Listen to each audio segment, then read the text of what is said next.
You know those little protrusions on the top of a giraffe's head? Yes. What do you think they are? They're horns. No, they're not. What are they? They're radar.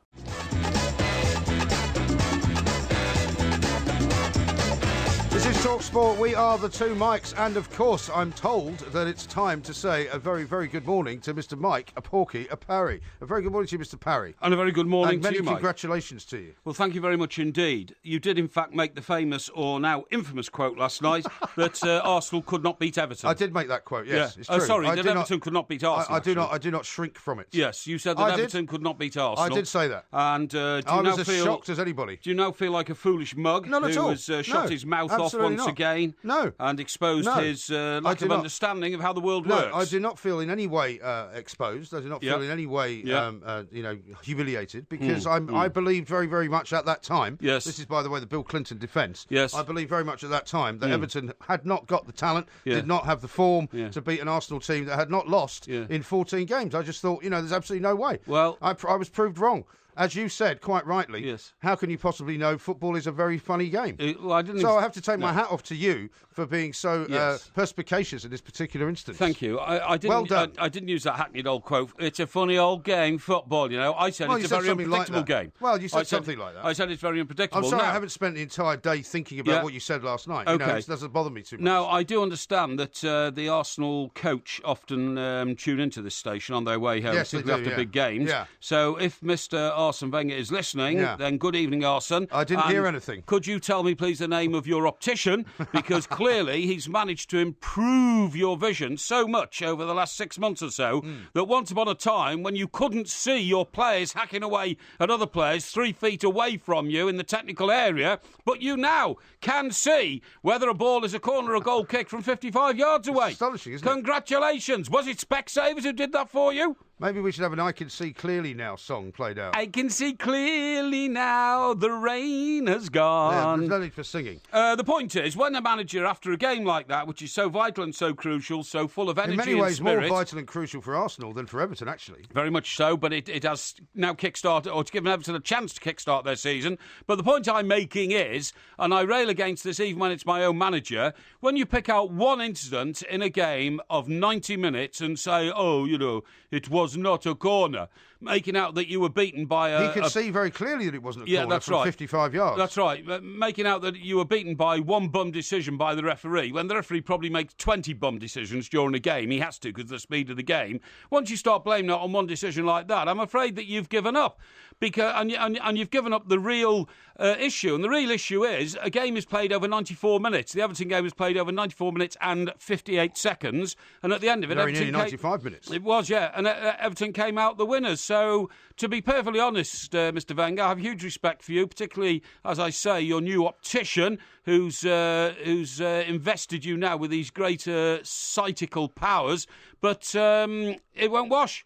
You were not the better team tonight. Everton were. That's all that matters. Thank you very much indeed. A couple of quick tweets for you. Ben says this: the Blues won a game, have they? Yeah. Poor Mike Graham. Let him have his 5 minutes, then shut him up. No, I'm not going to go on about it. I mean, if you saw my tweet 5 minutes from the end, I said to everybody, calm, calm, calm. It was 85 minutes, and we do have a history, particularly last season. Last season? Yeah, was it last season or season before that we were at Bournemouth with the 3-3? It was the season before. Season before. Yeah, because I don't think I was there for that. No, I don't think you were. Were you not? No, I was there for the one. I think I was there for the 2-0, wasn't I? Yeah, you were there for the 2-0. That's right. Yeah, that's right. Yeah, sorry, it was 3-3 the season before last, and Well, there are those who will say that obviously Everton won because you weren't there. People say, the Porky Jinx is over. No, it's not. The Porky Jinx exists in its entirety when you're physically there. I don't think so. I was watching it in my capacity as chairman of the Armchair Supporters Committee. Oh yeah. But no, I did say, please beware. I get more nervous when Everton score than I do when they don't score because you score and then you've got to hang on to your advantage. And that is where the real... So when Arsenal went 1-0 up, yes, you were happy? No, I wasn't happy, but the thing is they went 1-0 up after just 20 minutes and you got an awful long time in the game to try and get that back. Yes. What I'm saying is when you take the lead with 5 minutes to go... It's tenterhooks time because and by the way, backs to the wall. It was like watching a ping pong ball. No, not a ping pong ball. What's the ball in a? You mean a pinball? A pinball. You said that earlier. Yeah, it was like watching a pinball, wasn't it? In the last well, the ball could have gone anywhere. He could have gone anywhere. Could have gone across the line, hit defenders' And what legs. about that whole scene with Would Peter work. Cech running up to the to the penalty area? I haven't and then, seen. Do you know? I haven't seen that in a league game for a long, long time. You see it in vital cup well, you games, see it don't in cup games. You see it towards the end of the season. Yes. So you don't normally see it before Christmas. No, you don't actually. No, Because that's why I think this is an incredibly important game for Yeah. Arsenal to lose. Yeah. Because if Chelsea win tonight, they're 6 points behind. Yes. And, that's quite a big difference at this time of the year. Very big difference. In fact, when Czech was at a goal, Everton did have an opportunity, and if fortune had smiled on them a little bit more favourably, they could have stroked it in from 40 yards out. They just didn't get themselves into the right position. But the thing is, I know that there's a bit of a lack of confidence in the Everton team, Yes. in self-belief, but I still think to be playing short corners and trying to keep the ball in the corner with minutes to go against a team like Arsenal, you are risking breaking your neck there, and indeed it nearly happened because But do you think that would be something Koeman told them to do, or something they decided on their own? I don't know. I don't know the answer to that one. I just think that, usually speaking, in my view, Tora is the best form of defence. Tora. That means attack. Is that the name of a movie?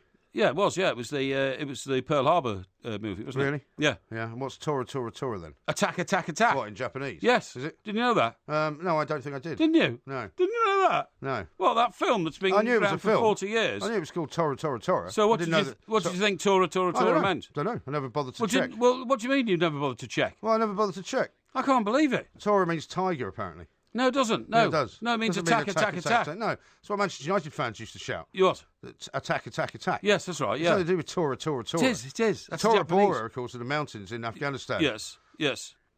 So what's that got to do with it? Well, Tora, and Tora Bora sound very similar. Yeah, okay. Well, okay. So what? So what are you telling me, that because a film was called Tora, Yeah. I should have remembered watching it and remembered thinking, what does that mean? Doesn't your natural curiosity as a journalist make you want to think, a film called Tora?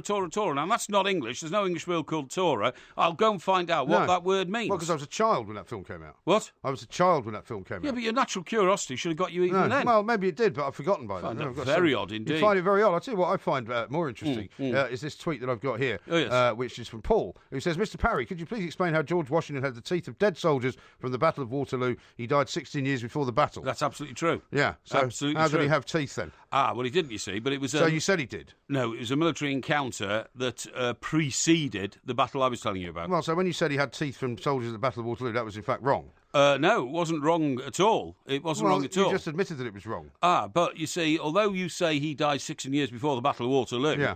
I think the soldiers we're talking about eventually went on to participate in that battle. What you mean? That he had the teeth of people who were not dead, but Yeah. who died at the Battle of Waterloo? I think so. I think this could be the logical Why explanation. don't you just admit you're wrong instead of sounding like even more of a maniac? No. So what? So George Washington specifically ordered some teeth from some soldiers who had not yet died and Well- had them wrenched out of their mouth, brought over to America, inserted into some wood so that he could wear them 16 years before the battle in which they died. What was the battle? That's what you're clear about. Excuse me. What was the battle that led to America being an independent country? I don't know. Was it Tora?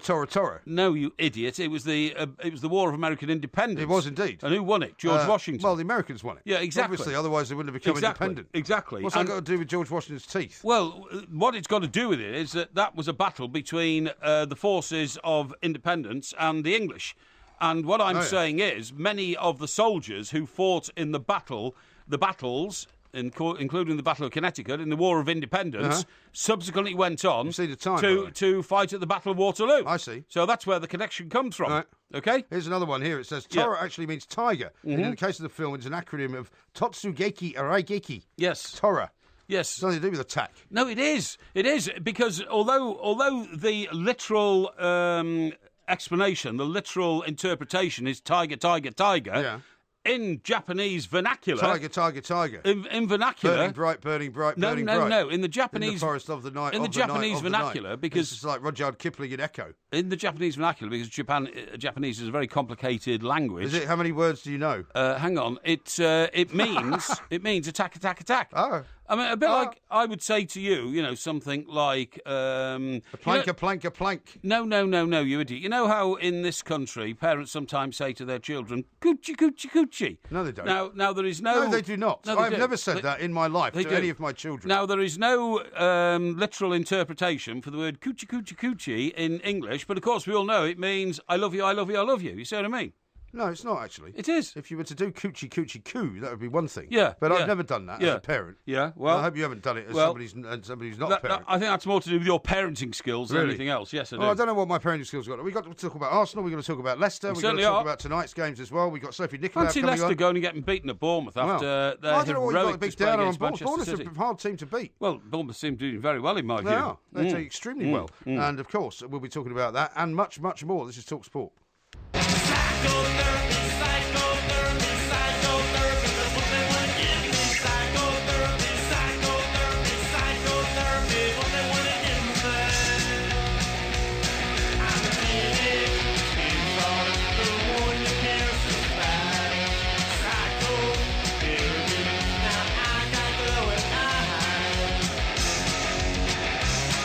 Talk Sport, we are the two Mikes. Lots more to do, of course, throughout the show, including a conversation with Professor Alan Kornhauser, who's the faculty chair of Princeton Autonomous Vehicle Engineering. That's a great title, Professor isn't it? Kornhauser. Professor Kornhauser, Well, you're yeah. already taking the mickey out of a guest who's coming on I'm to the not show. taking the mickey out. I don't want you to call him Prof, though, because Yeah. he's clearly a very important man, so I Yeah. want to make sure that you give him the right... Well, that's why he's a professor. Yes, exactly right. Lee says this, the 3-3 at Bournemouth was last season, Porky. Last season. So was it not the season where they No, it played wasn't. Bournemouth twice? Maybe. Was it? No, it wasn't last season. It was the season before. I'm sure we went to the... Hang on. There were two There was games in two one games, season weren't there? because there was an FA Cup game. Yeah. So I think it was last season. Yeah. It was the league game last season, then we went to the FA Cup game. That's absolutely right. FC says, I wait with bated breath Mr. Pork's impression of Ronald Koeman. Yeah, or Ronald- Mr. Koeman, as he likes to call him. Do you make fun of Mr. Koeman or not? No.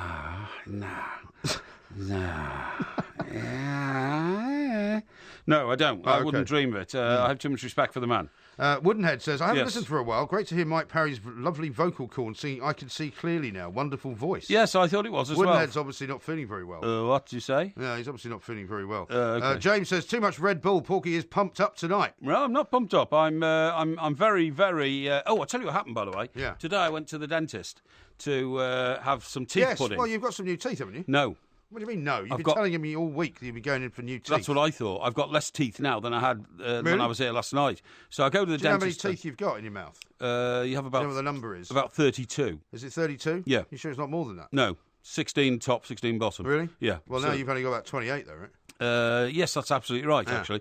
So what happened is I go along to the dentist today thinking I'll only be there for an hour and he put Yeah. my new teeth in. Right. Having been there about 2 months ago. When Yeah, because I thought the point was you went the first time Yeah. to have the kind of the They put rods all- put in. all and the bolts. The bolts that were going to hold them down. Yeah, that's right, yeah. And then yeah. this was to put the actual teeth in. That's what I thought. Yeah. So I go along there, and he said, "No." I said, "Well, what am I here today for?" He said, "To make the moulds for your new teeth." Well, he must have told you that. Well, he did. He He must have claims just he forgotten. claims he did. He claims he did. Well, maybe you were under sort of anaesthetic as you Yeah, left, that's and you don't remember. That could be true. So anyway, he said, and also, of course, we've got to take that road tooth out in your top set. I said, "What for?"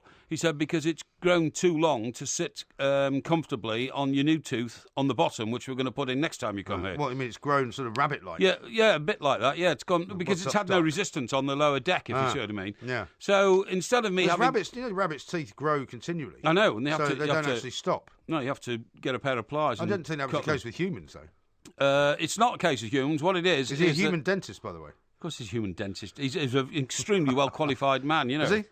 I'm telling you, Mr. Parry. Is he from Northern He's Ireland? from Northern Ireland, Really? yeah. I'm telling you, Mr. Parry, your teeth are going to look magnificent when I I'm put surprised them in. after your watching of the Peaky Blinders, Yeah. you've let the man from Northern Ireland anywhere near your mouth. What's a? Well, there was a lot of Northern Irish action in the Peaky Blinders, wasn't there? yeah, the there last wasn't one? a dentist there, was Well, there? no, but do you remember that scene when? Oh, yes. When they were threatening to pull the guy's teeth out. Oh yes, I do. Yeah. In fact, they did try to pull his teeth out. Well, no, they didn't. They not sort of make it out they were going to, and then it was just a sort of a threat in the end. No, with Thomas Shelby, they got a pair of pliers, except that was the mob from London. Well, no, that was the mob from... Where was it?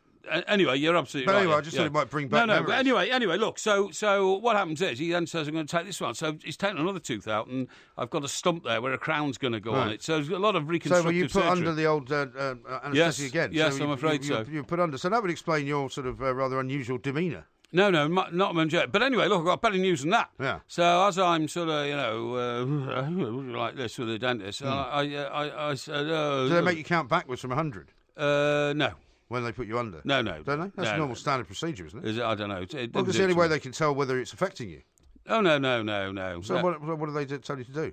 I just lapsed into this sort of, Coma? Yes, that's right. Yeah, sort of half awake, half asleep type thing, you know. But anyway, during the course of it, he told me that last night he went to the O2. Oh, yeah. The real O2. I mean, not the O2 Academy in Liverpool. No, the O2 Arena in London. Yes. Packed house to watch our mate Rod. Oh, yes. Rod Stewart. Yes, of course. And I said, oh, that's interesting. And I told him a story about Rod ringing the show, and he said, I can't believe you, Mr. Perry. I said, yeah, he did. His hair is fantastic. That's incredible. He sounded like Brendan Rodgers, eh? Yeah, he did sound like Brendan Rodgers, yeah. His And, hair's fantastic. They've stretched their lead at the top of the Premier Division in Scotland, by the way. Yes, I know. They won again. But only 1-0. 11 points now. 1-0 beat Hamilton, didn't they? I think so. Is that Hamilton Accies? Hamilton Accies. There's only one team in Hamilton. That's right, yeah, the Accies. No doubt I'll now get a load of tweets from people saying, oh, no, there's another team, the Hamilton Ice Hockey Geniuses or something. I saw a review of Rod's show in Sheffield. Did you? 5 stars out of 5. Yeah. Said that the man is a phenomenon. He's great live. It's just a shame you've never seen him live. Just brilliant. Well, my dentist said he was brilliant as well. Right. He said he'd never seen him before live. He's a big fan of his on record for years, he said, and it sounded to the note exactly replication of the studio sound. He said it was absolutely brilliant. Well, glad. I'm very happy for you. Yeah. Indeed happy for him. I see, by the way, that our friend who should not be named is still taking a shellacking on Twitter. It's quite amazing that. But I've got some good news, by the way. Yeah. I've got some great news. I've been busy today, apart from having my teeth removed. Well, and also being put under for a while. How long were you under for? About 2.5 hours. Really?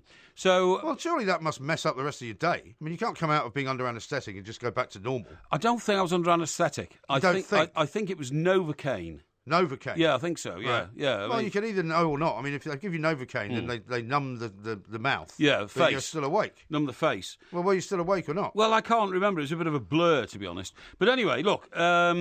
Before all that happened, I got down to the distributors, Direct Line Communications. Yeah.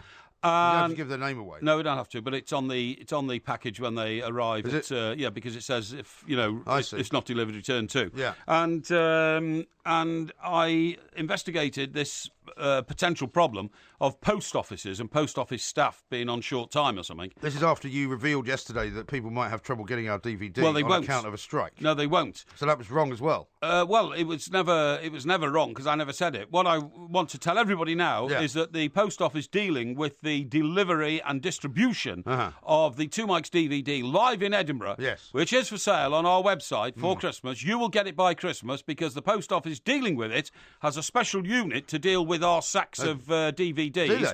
And there is no industrial action taking place at that post office. Excellent. It's in Stockbroker Belt, Surrey. So what's the last day for posting will arrive for Christmas then? Should be sometime this week, shouldn't it? No, I think you'll get away with next Monday. Really? Yes, I think you will. I think you will. Okay. But I wouldn't wait till next Monday, folks. Do you know what I would do? I'd get onto the website. It's called the2mikes.co.uk. Have a look at the DVD. It will blow your socks off, and you'll want to order probably 3 or 4 to give to your friends as well as your loved ones. Yeah, indeed. How about this from James, who obviously is taken against me for some reason? He said, Mike Parry predicts a result and he lets on to be a football genius. If only he was as humble as Mike Graham when he gets it wrong. Well, hang on. I've been very humble tonight. I've said that, I was very nervous till the end. I sent out a tweet saying, don't celebrate yet. It's 5...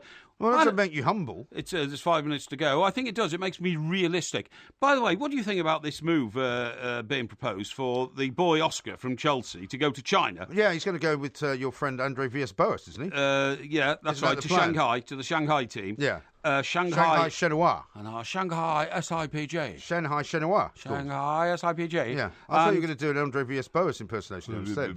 Shanghai. Well, I mean, this is going to happen more and more. Oscar hasn't got in the Chelsea team, has he? No. All season. So, I mean, he might as well go. Problem is, he's 25 years of age. And I've spoken to a couple of players who went out to China, stayed 3 months and came back. One of them, who I haven't spoken to, but I heard about it because he told a friend of mine, was the great Everton player, Tim, you know what I'm talking about? Tim the Cahill. Australian. Tim Cahill, thank you. Yeah, Tim Cahill. It didn't work out for him in China. Well, the problem is, apparently, the living conditions are regimented like a military camp. And, they say where you live. Well, it didn't work out for Nicholas Anelka, really. Didn't work out for Nicholas Anelka. They say where you live, what time you come to training, what time you go home, what you eat. You don't go out in the evenings. There's a curfew on you. All that kind of stuff, you know.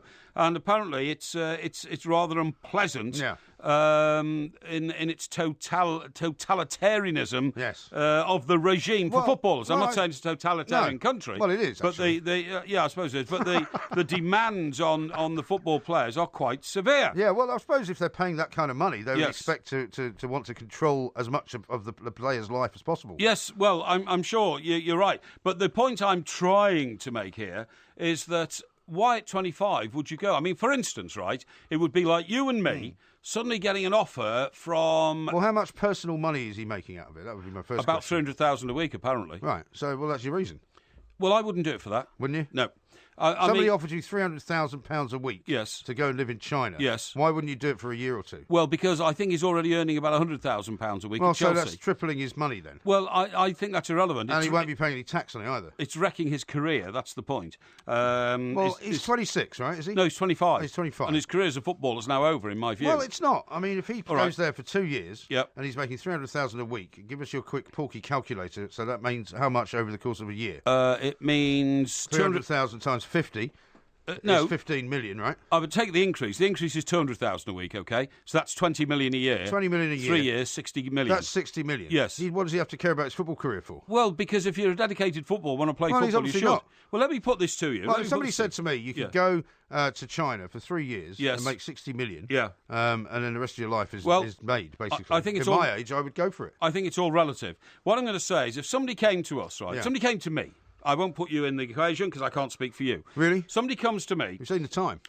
Just listen to this one. Somebody comes to me and says, Mike, Porky, we're going to treble your salary for a new job. I said, great, what's the job? Yeah. And they say, we want you to come and work for our multinational supermarket chain. Yeah. And we want you to go into a little recording studio and 8 times a day, we want you to read out the new offer on 4 tins of Bonio. 4 tins of Bonio today, folks. It doesn't come in reduced a by tin, by the way. 27%. It comes in a box. And then on the next one, the next hourly one, and today, folks, baked beans. Yes, you can get a tin of baked beans for just 17p in annoying. this store. And Imagine- if you buy 10, you imagine- get 10 for 150. Imagine how annoying your voice would be. Well, Yeah, but well- you empty the supermarket.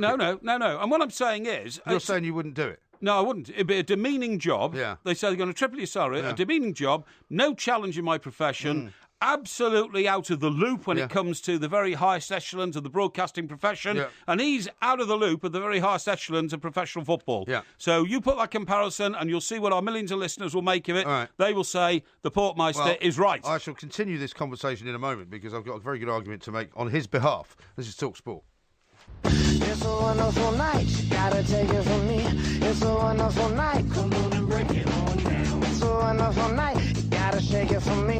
It's a wonderful night, come on and break it on down. It's a wonderful night.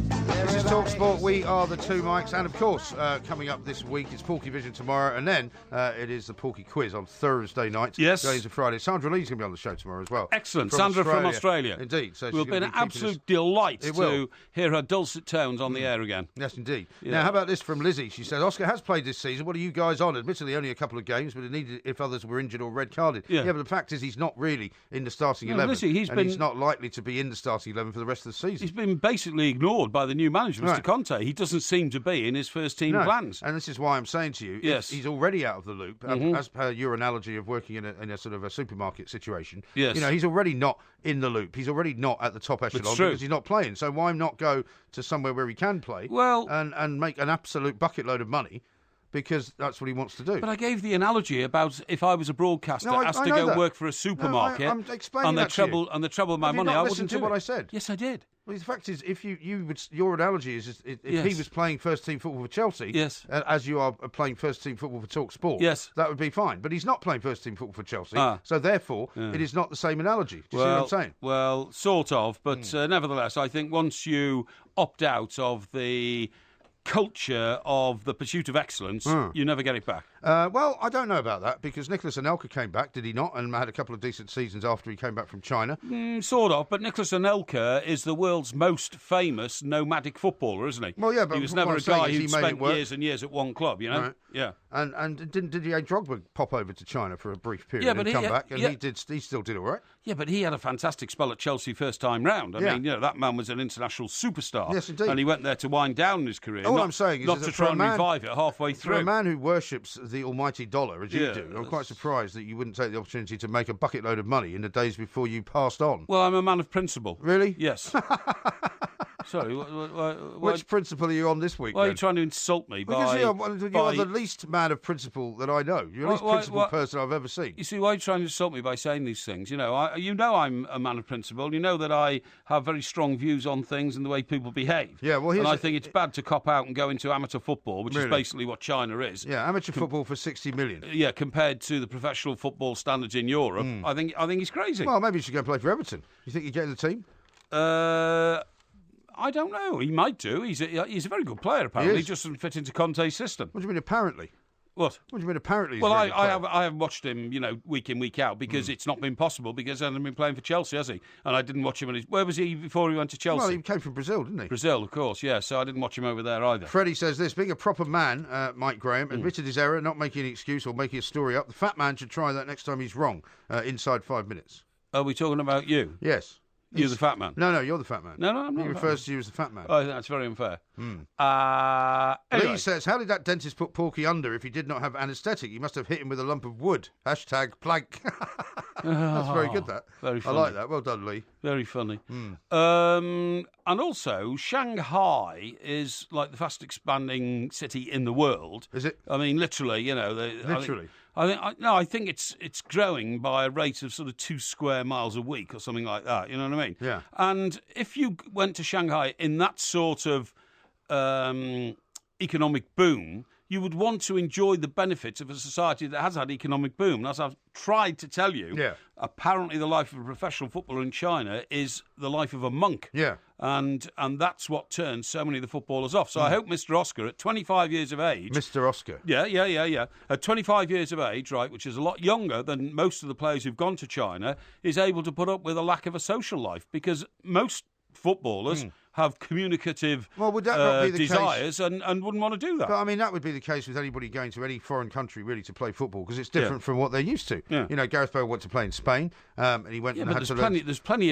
there's plenty of scope in Spain to enjoy the local culture, immerse yourself in it. Yeah, well, I'm sure there's plenty of that in various different places. If you go to play benefit from it, I mean, but- where Andre Villas-Boas was in Russia before, you know, I Yes. mean, players who go and play in Russia, a lot of Brazilians went to play in Russia. Yes. And, it's a very, very different climate from Brazil, very, very different kind of lifestyle. Yeah, but that's mostly because it was very cold, and Brazilian footballers don't play well in the cold. Well, a lot of them for went to obvious play, reasons. but a lot of them went to play for Zenit St. Petersburg. A lot of them Yeah. have gone to play for other Russian teams. Sure. And the fact is when Russia had money, people would go there because they go for the money. Yeah, I know, but above all, people should understand that. Yes, I do, but I still think it's wrong. I think to do anything just for the money is actually not a principle that I would adhere to. I don't No. think it's a good idea, and I would never do it. Yeah. No, I wouldn't do it just for the money. You've just been defending it for the last Well, no, I'm sort saying, of half hour. No, it's not a question of defending it. What I'm saying is, for him, it makes total sense. If you're going to make that kind of money, Yes. you'd have to consider it. Well, I'm not sure. I'm not sure, to be honest. No. And I think you're... I think you're still suffering from the anaesthetics. No, I'm not. And when you go to I mean, China... you normally do anything for money. No. When you I mean, go to- you've said that your biggest fear in life is poverty. Yes, but I don't think I will suffer poverty now. But that's because you're comfortable. Do you remember we talked to Eddie Jones last week? And we yes. asked him why there weren't any decent British coaches coaching any of the home nations Yeah, rugby teams. yeah. He said because they're all too comfortable. Yeah, that's they're all right, making yeah. too much money as club coaches. Yes, They're that's not right. interested in being international. That's right. And that's where you are now. You're too comfortable. No, you don't no. want to take on a new challenge. No, I you don't take want on to any go new to a challenge. foreign country. You don't want to, get out of your comfort zone. No, I'll take on a new That's challenge. what you are frightened of. I'm just that my days of flying into battle zones to put my life on the line are over. No, really? Yes, as simple as that. How many okay? times did you do that? Quite a few times. Really? Yes. How long ago? Well, quite a few years ago. It 'cause was I don't last wanna century, wasn't it? No, I don't want to do it anymore. It was last century. It was in the last century. It was last century. Which is only 16 years ago. Yeah, well, it's more than 16 years ago, though, isn't it? Well, not really. When but was the last battle zone you flew into? last battle zone? It's irrelevant because I've said It's I'm not not going to do it irrelevant. again because it Well, was part yeah, of I my know. former career. Yeah, but that was a long time ago. Well, I'm sorry, it doesn't matter. It's irrelevant. If I was Wasn't sitting... it a 6-day war? No, it wasn't actually. It was in Libya. I think it was the last place that I got into when the bombs were And flying. what year was that? I don't know, because it's irrelevant. I keep Why is it telling you. irrelevant? Because it's no longer part of what I do as a professional. You know, I don't do it anymore. Yeah. And I did it in the past. I don't want to do it again. Okay. It's as simple as that. That's fine. I don't get upset about No, it. I'm getting upset about it. I think they your think. line of questioning is so ridiculously, line of questioning. robotic and perverse Is that it? it's starting to worry No. me about what you're trying to talk about. Okay. Because it's not very interesting. All right. I Okay? apologise Yeah. to you in that case. Yes, What would you like to talk about instead? What should we talk about instead? Well, I'm going to talk about Rod, because Rod is such a great guy. And what happened was this week, he stayed in a Holiday Inn for the first time in 40 years. Who did? Rod Stewart. Oh, yeah, because he wasn't banned. Yeah, that's right. Yeah, well, apparently he was banned years ago because they used to perform like rock stars. Yeah. And make the rooms. I would a have bit... thought it'd be a sort of badge of honour to be banned from the holiday. Yeah, all I'd right, quite yeah. like to be banned from the holiday. But the rooms were a bit dishevelled apparently when they used to leave, so they got banned according to the story I've read this week. So they used to check in as Led Zeppelin because. What, pretend to be Led Zeppelin? Yeah, because apparently they didn't have a reputation for going around and trashing hotels. Led Zeppelin didn't. Are you sure? Well, this is what I couldn't quite understand. I just thought if you booked in anywhere as Led Zeppelin, you're more likely Have to you be not more read the banned. story of when they were fishing Yeah. in some hotel? It was somewhere on the west coast of America. I think it was in Washington State. Yeah, yeah. And there was a stream Yes. running down past the side of the hotel. Right. And they fished basically out the window of their hotel room. Yes. And caught all these fish and threw them in the bath. Yeah, well, it didn't surprise me at all. And then put a naked woman in with them. Oh my God, Yeah. that sounds a bit. Sounds a bit rock and roll, really. Bit rock and roll. Chucking televisions out the window and all that kind of stuff. I Yeah. was never in favour of that. If it landed on somebody, it would have been a terrible situation. Well, indeed. That was Keith Moon's speciality. That was, yeah. But no, apparently he.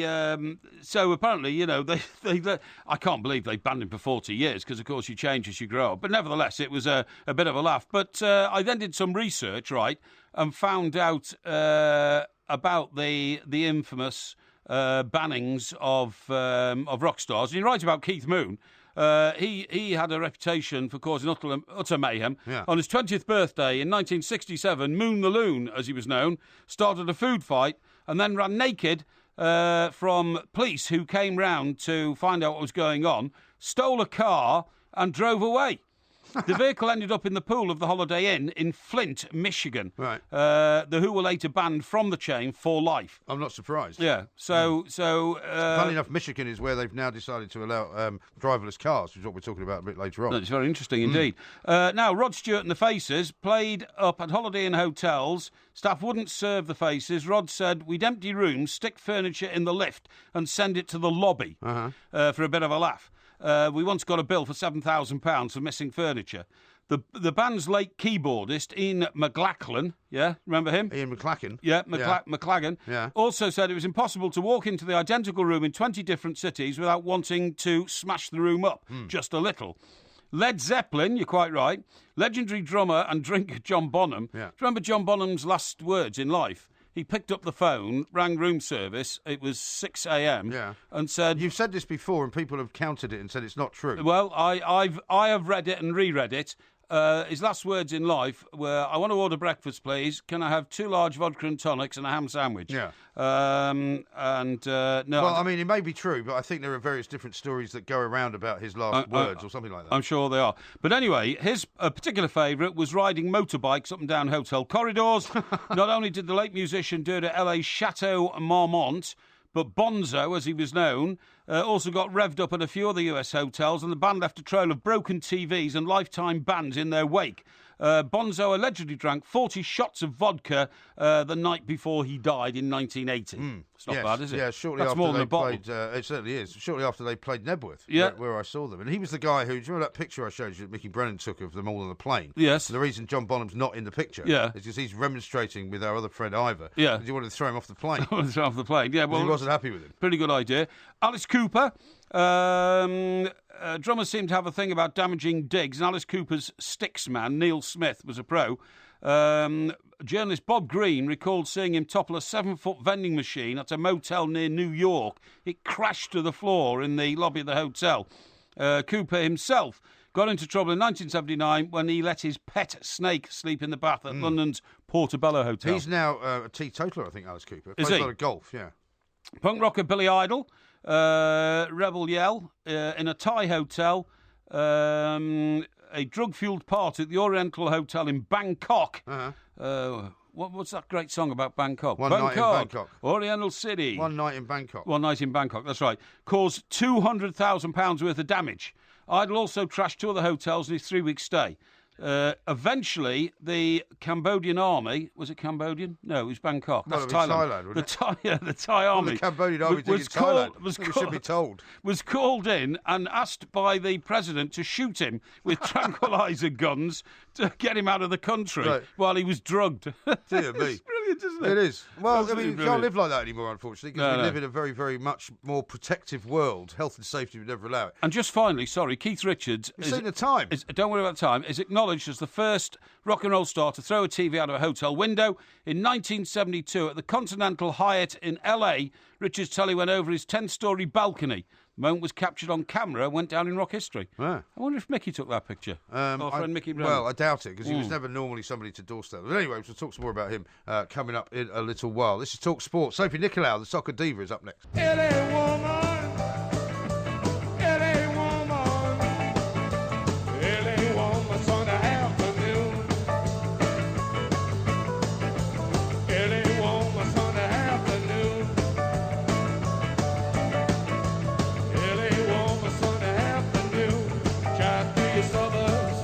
Talk Sport, we are the 2 Mikes, and of course there's loads of Premier League action. This is the Christmas period. It's very, very busy for all footballers and football managers, apart from Oscar, who's going off to China to make 60 million quid. Paul Gillen thinks it's a very good idea. Maybe he should have gone to Arsenal, could have gone to Everton, could have gone to a lot of places. We're going to talk to Sophie Nicolau, our celebrity Arsenal fan, of course, who's out in California, to find out what she made of the performance last night. Sophie, a very, very good morning to you.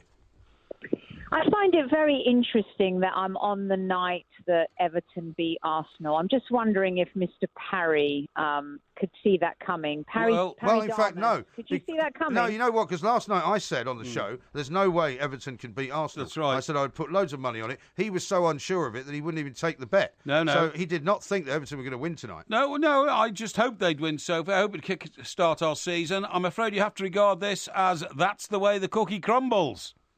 You know, I actually had a horrible feeling about this game. Why? Believe me or not. I thought it was a bit of a banana skin game for us. Things have been going so well. We hadn't lost since the opening game against early in the season against Liverpool. Yep. Everybody had started talking about us in a certain way. The game came very quickly. Always worries me sometimes with Arsenal. They seem to perform better in a Champions League game that comes quickly, but in an away game. In the Premier League, I just felt like it was a little bit more of a challenge for us. And with all the talk going on about Sanchez and Ozil, I'm not saying that affected or is affecting the performance, but we just weren't up for it tonight. And Everton, the questions I would be asking is, where has this Everton team been all season? If I was an Everton fan, I'd be furious thinking that they can play like that, and they hadn't been playing like that. So I felt in my bones that perhaps it wasn't going to be a great night. I totally agree with you about the Everton situation. You know, it's great to celebrate a victory over a team like Arsenal. We very rarely beat Arsenal. But like you, I thought to myself, well, blimey, Mr. Koeman found something in the Everton team tonight that he's been trying to find for the last sort of 10 games. Where did he go in the last 10 games? And why has it only come to light tonight? Because although he changed the team around, the 4 changes in the Everton team tonight, I didn't think it was the strongest of all the squad we've got. So do you not think that he must have reached some kind of point, level 0 or something, though, after the results of recent times? Yeah, I think that bodes well for you that he got a response from the team. I think a lot of the times when a manager may have lost a changing room or players in certain ways, I think that you feel that. But to get that response against a team like Arsenal, and an Arsenal team that is in form, that everyone started talking about, is this going to be the year? I know that everyone has that question every single year. Sure. And I don't want to take away from Everton's performance, because you can say, Arsenal didn't perform well, but Everton, I think, took in the second half, took the game to Arsenal. Yes. I think they exposed us at the back. I think it also illustrated how important Mustafi is in our defence. Yeah. I think that Coquelin played well in midfield, but I don't think that the flanks had any flair tonight, no creativity. They really didn't do too much. And there were times where I saw Sanchez, and I don't know if you guys agree with me, there was a moment in the first half where he won the ball at the halfway line, And he looked at Ozil as if to say, why aren't you running towards that? Why aren't you putting in a bit more effort? And I don't want us to go on this streak where results kind of start going badly for us to the point where, he becomes exasperated and it becomes a reflection of the team on the pitch as well. So I'm a bit concerned that this might start playing out a little bit in terms of our form, because we've got some games coming up over the Christmas period that are so winnable. Okay, we've got City, but we've got West Brom, Crystal Palace, Bournemouth, Burnley, and Watford. The next quality team we play is Chelsea in February. Right. So you could argue right there, 3, 6, 9, 12. Arsenal have got 15 points on the table that they can bag over the Christmas period. Isn't this the time of year? Excuse me for interrupting. Yeah, sure. Isn't this the time of year, Sophie, when you start to get that sort of feeling, though? That feeling that makes you, dip down behind the couch when you're watching the games. Because it's all been going so well. The couch. I have to bring up the couch. Well, no, that's usually November. Couch in February. No, I know, but maybe comes out in February. Going a bit early this year with the couch, maybe. It's usually November, isn't it, when Arsenal have a dicky about. The only thing I would say to that, Sophie, is that have you seen Chelsea's next 5 games? They're against teams which are all winnable as well. They've got teams like sort of West Brom, Stoke and all that. Sunderland tonight, right?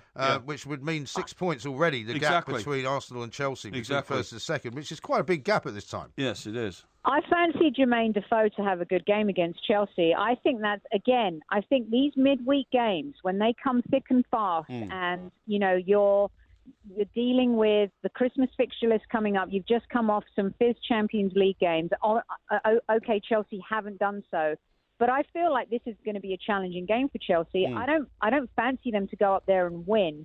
I fancy Sunderland to maybe get something out of that game. And Manchester City slipping up, it has opened the door again for the debate and the question with regards to it's not clear who's going to win the Premier League, and the top 4 spots are really not solidified, and they probably won't be until much later on this season. And I think everyone has a shout, but if you're going to win the Premier League, you've got to beat a poor Everton team. I mean, Mike, you've been watching them. We've all been watching them. They've been so poor this year, and yet you pull this performance out the bag against a team that supposedly is going to be one that goes on to win the Premier League, and some people have even said that this Arsenal team can beat Bayern Munich in the round of 16, not on today's performance. Yeah, well, you say that Everton have been poor, but I mean, I have to sort of point out that we're going through a very big transitional period. It's not just transitional because we've got a new manager. It's transitional because the squad is ageing, and we've reached a watershed point in the history of Everton. We've got a new owner. He wants to pump money into the club. We've got an old squad. We've got a new manager. It's a real turn point process for Everton now, and so yes, it has been disappointing so far. I do honestly hope that what we saw tonight, and you've pointed it out very well, a very energetic and forceful Everton team will be the turning point for our season. I hope it comes in time to kickstart an FA Cup run as well. Your early form this season, where you were at the top of the table and people started talking about you differently, has served you well during this bad period. Well, it has, but look at where we didn't play anybody of any merit except Tottenham in those first 5 games, so that was all a bit of a falsehood, really. But no, it has. I totally agree, because frankly, I'm amazed where we are in the table, considering we've lost our last 4 away games. I'm getting a bit tired of this civilised conversation between you and Sophie. I mean, what's going on here? Sophie, what is happening here? Get me on the couch, mix it up. Well, Listen, I'm worried. Porky's being very unusually, shall we say, modest about Everton. Yes, I am. Yeah. And you're being incredibly unusually worried about Arsenal. Well, I'm not worried about Arsenal. Guys, it's only December. There's a lot of football to be played. Look what's happened so far this season. There's a chance that Manchester United could go on a run. Who knows what Mourinho might do in the latter half of the season. I totally agree with that. Is he going to pull this team together? Is he going to get the best out of Pogba? Yeah. Are we going to see the rise of Manchester United again in this latter half of the season? I think that's what you will see. I think that's what you will see. And I also think that you will see Arsenal, doing what they normally do, which is to have a bit of a weak spell. I mean, they've had 14 games of greatness, right? Suddenly Everton have thrown a spanner in the works. Arsene Wenger doesn't. I mean, they were in control of this game. And you said it wasn't really Arsenal's night. They were totally in control of the game. First half hour. First half hour, they was their game. Why are you bringing on Giroud? Why are you bringing on Giroud in this game? This game was about pace. The pace of this game, we haven't seen a game like this all season where it was frenetic from the start. It was playing football on the ground. But he scored a couple of important goals, hasn't he? A couple of important late goals. It's a different game because we were playing more of a long ball then. We were using the flanks to get the ball into the box, and it was a different type of game. In this game, bringing on Giroud wasn't the answer. So some of the changes that he made tactically weren't good. Why not be brave enough to substitute Ozil? I know Ozil's a magical player. I love him. He's one of those, a little bit like Totti. He does amazing things that are unappreciated. But at some point, you have to say, OK, he's not playing well. Let's take him off. Right. Let's bring somebody else on. And what about the Ox? Because I was watching Ian Wright at the weekend. He was being quite critical of Wenger, saying he's always taking Oxlade-Chamberlain off. He never lets him have a decent run at a game. And yet Oxlade-Chamberlain is very important, very key for a lot of Arsenal's success. He's a confidence player too, isn't he, the Ox? He's one of those players that when he gets a run in the side and he gets a goal and he plays very well, he builds on that. And we've seen that this season. And the last couple of games, he hasn't performed very well. And I agree with you. At that point, give him the confidence, leave him on the pitch, take Ozil off. I know Ozil can perform a little bit of magic when we need it, but that miss that he had in the penalty box, that was the turning point in the game. A player like Ozil needs to bury that chance, and he fired it over the crossbar. Yeah. And I think that's when Everton were galvanised. They thought, you know what? They believed in themselves tonight. Yeah, let's go We didn't really believe in ourselves. We didn't believe in ourselves tonight. And I felt like at the back line, it was obvious that, Koscielny prefers playing with Mustafi. Gabriel's not a great player. I don't think he's an Arsenal quality player. I don't think he's that good. And Who's I think that when you Gabriel, I just don't think he's a very good defender. But I mean, remember also, Sophie, you were a whisker away from an equaliser. I mean, that last frenetic 90 seconds in the Everton area when it was cleared off the line, and another header hit the post, all that kind of stuff. So football is by margins, and the margins tonight went Everton's way. I'm delighted they did. Arsene Wenger keeps. Was it a corner? Well, was it a corner? Well, Arsene Wenger moans it wasn't. It doesn't matter whether it was or not. I know, but again. Exactly. In the end, you cleared it off the line. We didn't score. Yeah. So we didn't win. We didn't maximise our chances. Yeah. We didn't make that happen. But listen, the sky is not falling. It is not over yet. No one needs to panic. We lost to Everton away on a tough night. Yeah. This is the Premier League. This is what happens. Got to regroup and focus on playing a poor Manchester City side right now. Yes, they're wounded. Let's see what happens in the games tonight as well. But it's not over. There's a long way to go in the Premier League this season. And I don't want Arsenal fans to start feeling despondent or throwing stones at the manager or throwing stones at the players. We're not there yet. We're not there yet. I mean, they will react the way they want to react. As for Everton, of course, we found we got leaders in the team tonight, which Mr. Cohen's been asking for. Well, where have they been? And the outstanding one is Seamus Coleman. I mean, he's now captain of Ireland. Didn't Jagielka get red carded at the end? Yeah, he did because he very sensibly decided I can't let this. He's a liability. Well, that is not leadership behaviour. The thing is, it might work to our advantage. It means he's out now for the next game. The next game happens to be against Liverpool next Monday night at Goodison. So. It's not really that big a disaster. What he did was worth taking another yellow and a red for because he stopped an Arsenal player potentially getting through, which could have been disastrous for Everton. Listen, Sophie, we've got to let you go, but delightful to talk to you. I'm glad to see that you're hanging in there and you're not taking it too seriously. And we'll talk to you soon. Love you guys. Thanks for having me. Okay, Sophie, thank you very much indeed. There, being very, very measured. You've been very measured as well. I can't believe, though, that you think Jagielka... She doesn't go on about Arsenal, doesn't she? Well, she's a big Arsenal fan. I know. You being Jagielka, you think Jagielka missing the Mersey derby is a great thing. No, I didn't say that. I said it doesn't matter that much. This is Talk Sport. We are the two mics. Now, I just want to read you a Facebook message we got actually after the show yesterday. Okay. But it was referring to that business of freezing your face that you were talking about. Oh, yes. And there's a guy called Stuart who sent me this on Facebook. He said, this freezing your face business is definitely viable.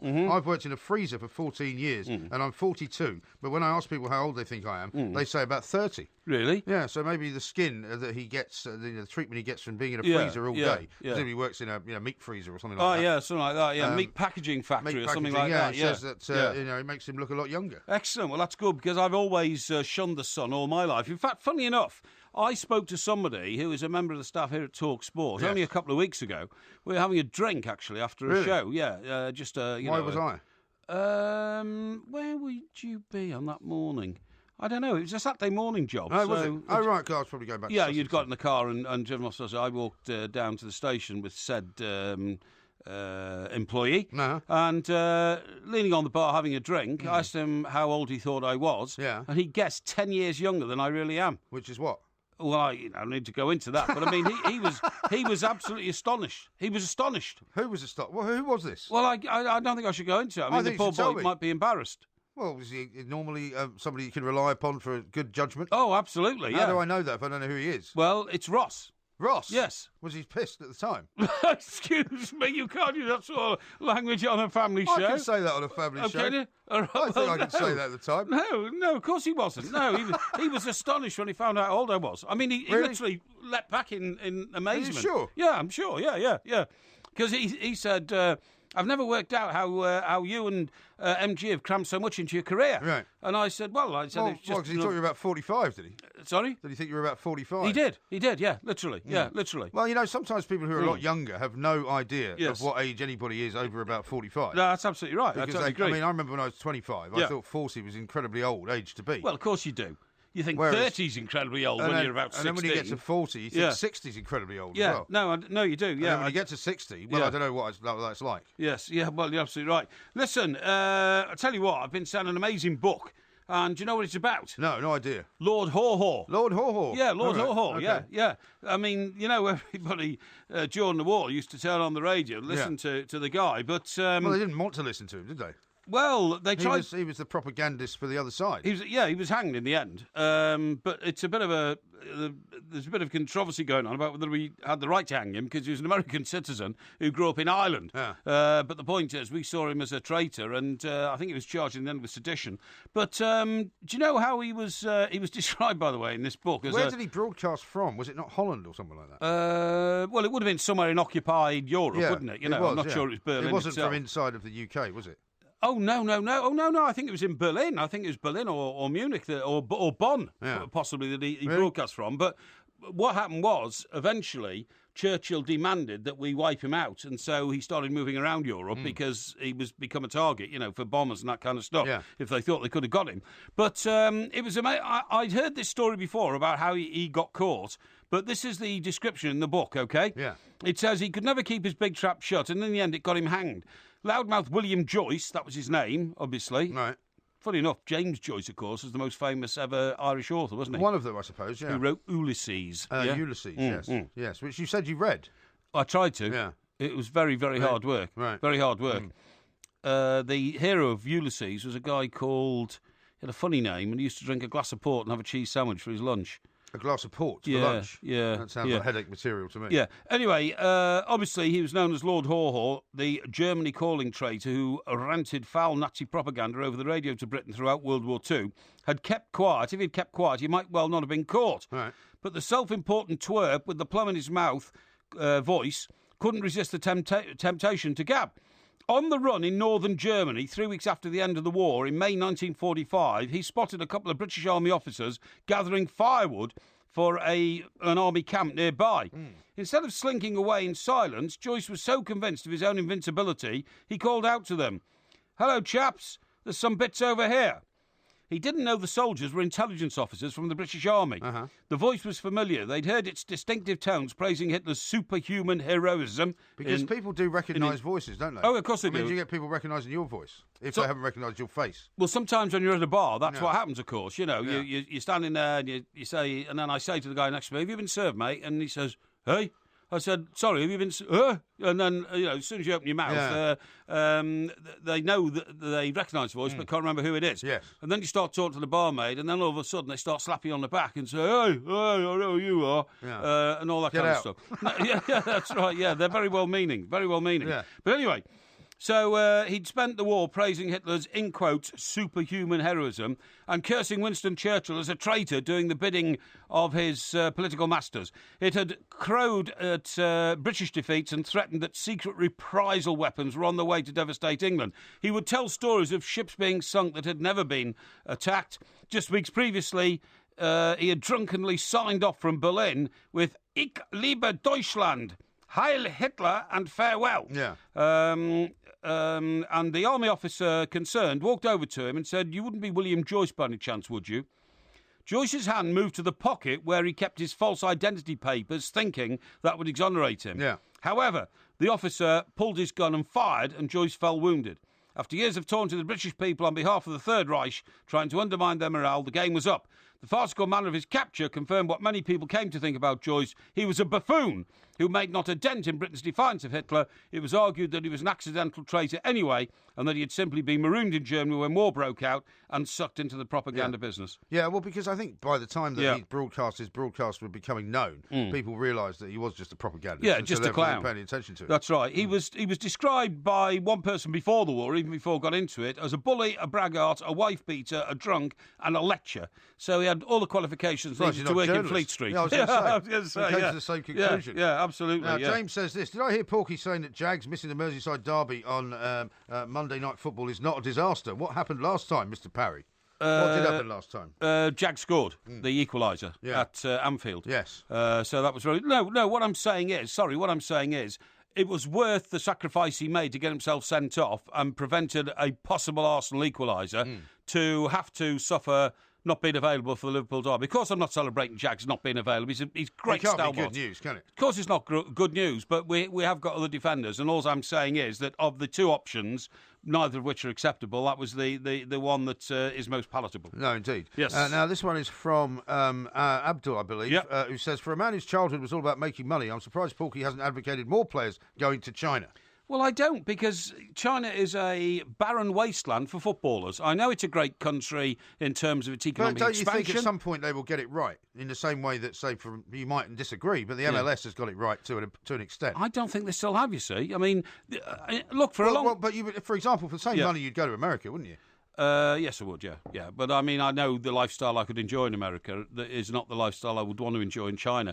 What I'm saying is, it took the Premier League a long time to get it right, and we're a very established football country. The best players in the world still weren't coming to the Premier League up to about 5 years ago. Yeah. Now they are. Now some of the best you might players... argue that they're still not, because, in terms of the teams that win the Champions League over and over, the best managers are now coming in. Yes, that's a start, isn't it? The best managers are coming in. The best managers are not going to go to China. The best managers don't go to America. I don't think the MLS has yet established itself as a competitive league to rank alongside anything in Europe or even anything in South America. So it takes a very, very long time to imbue a culture like football into a country that just wants to sort of bolt it on as yet another part of our heroic development to become the best in the world at everything, you know? Indeed. Yeah. And speaking of the best manager in the world, what about Mr. Pep Guardiola, who gave a very interesting press conference yesterday? Funny enough, I was going to talk to you about that, because the idea that Pep Guardiola, I fear getting the sack at City, is madness, you know what I mean? And I don't think he should have said that, because in my mind, people who don't realise that it's just a sort of double bluff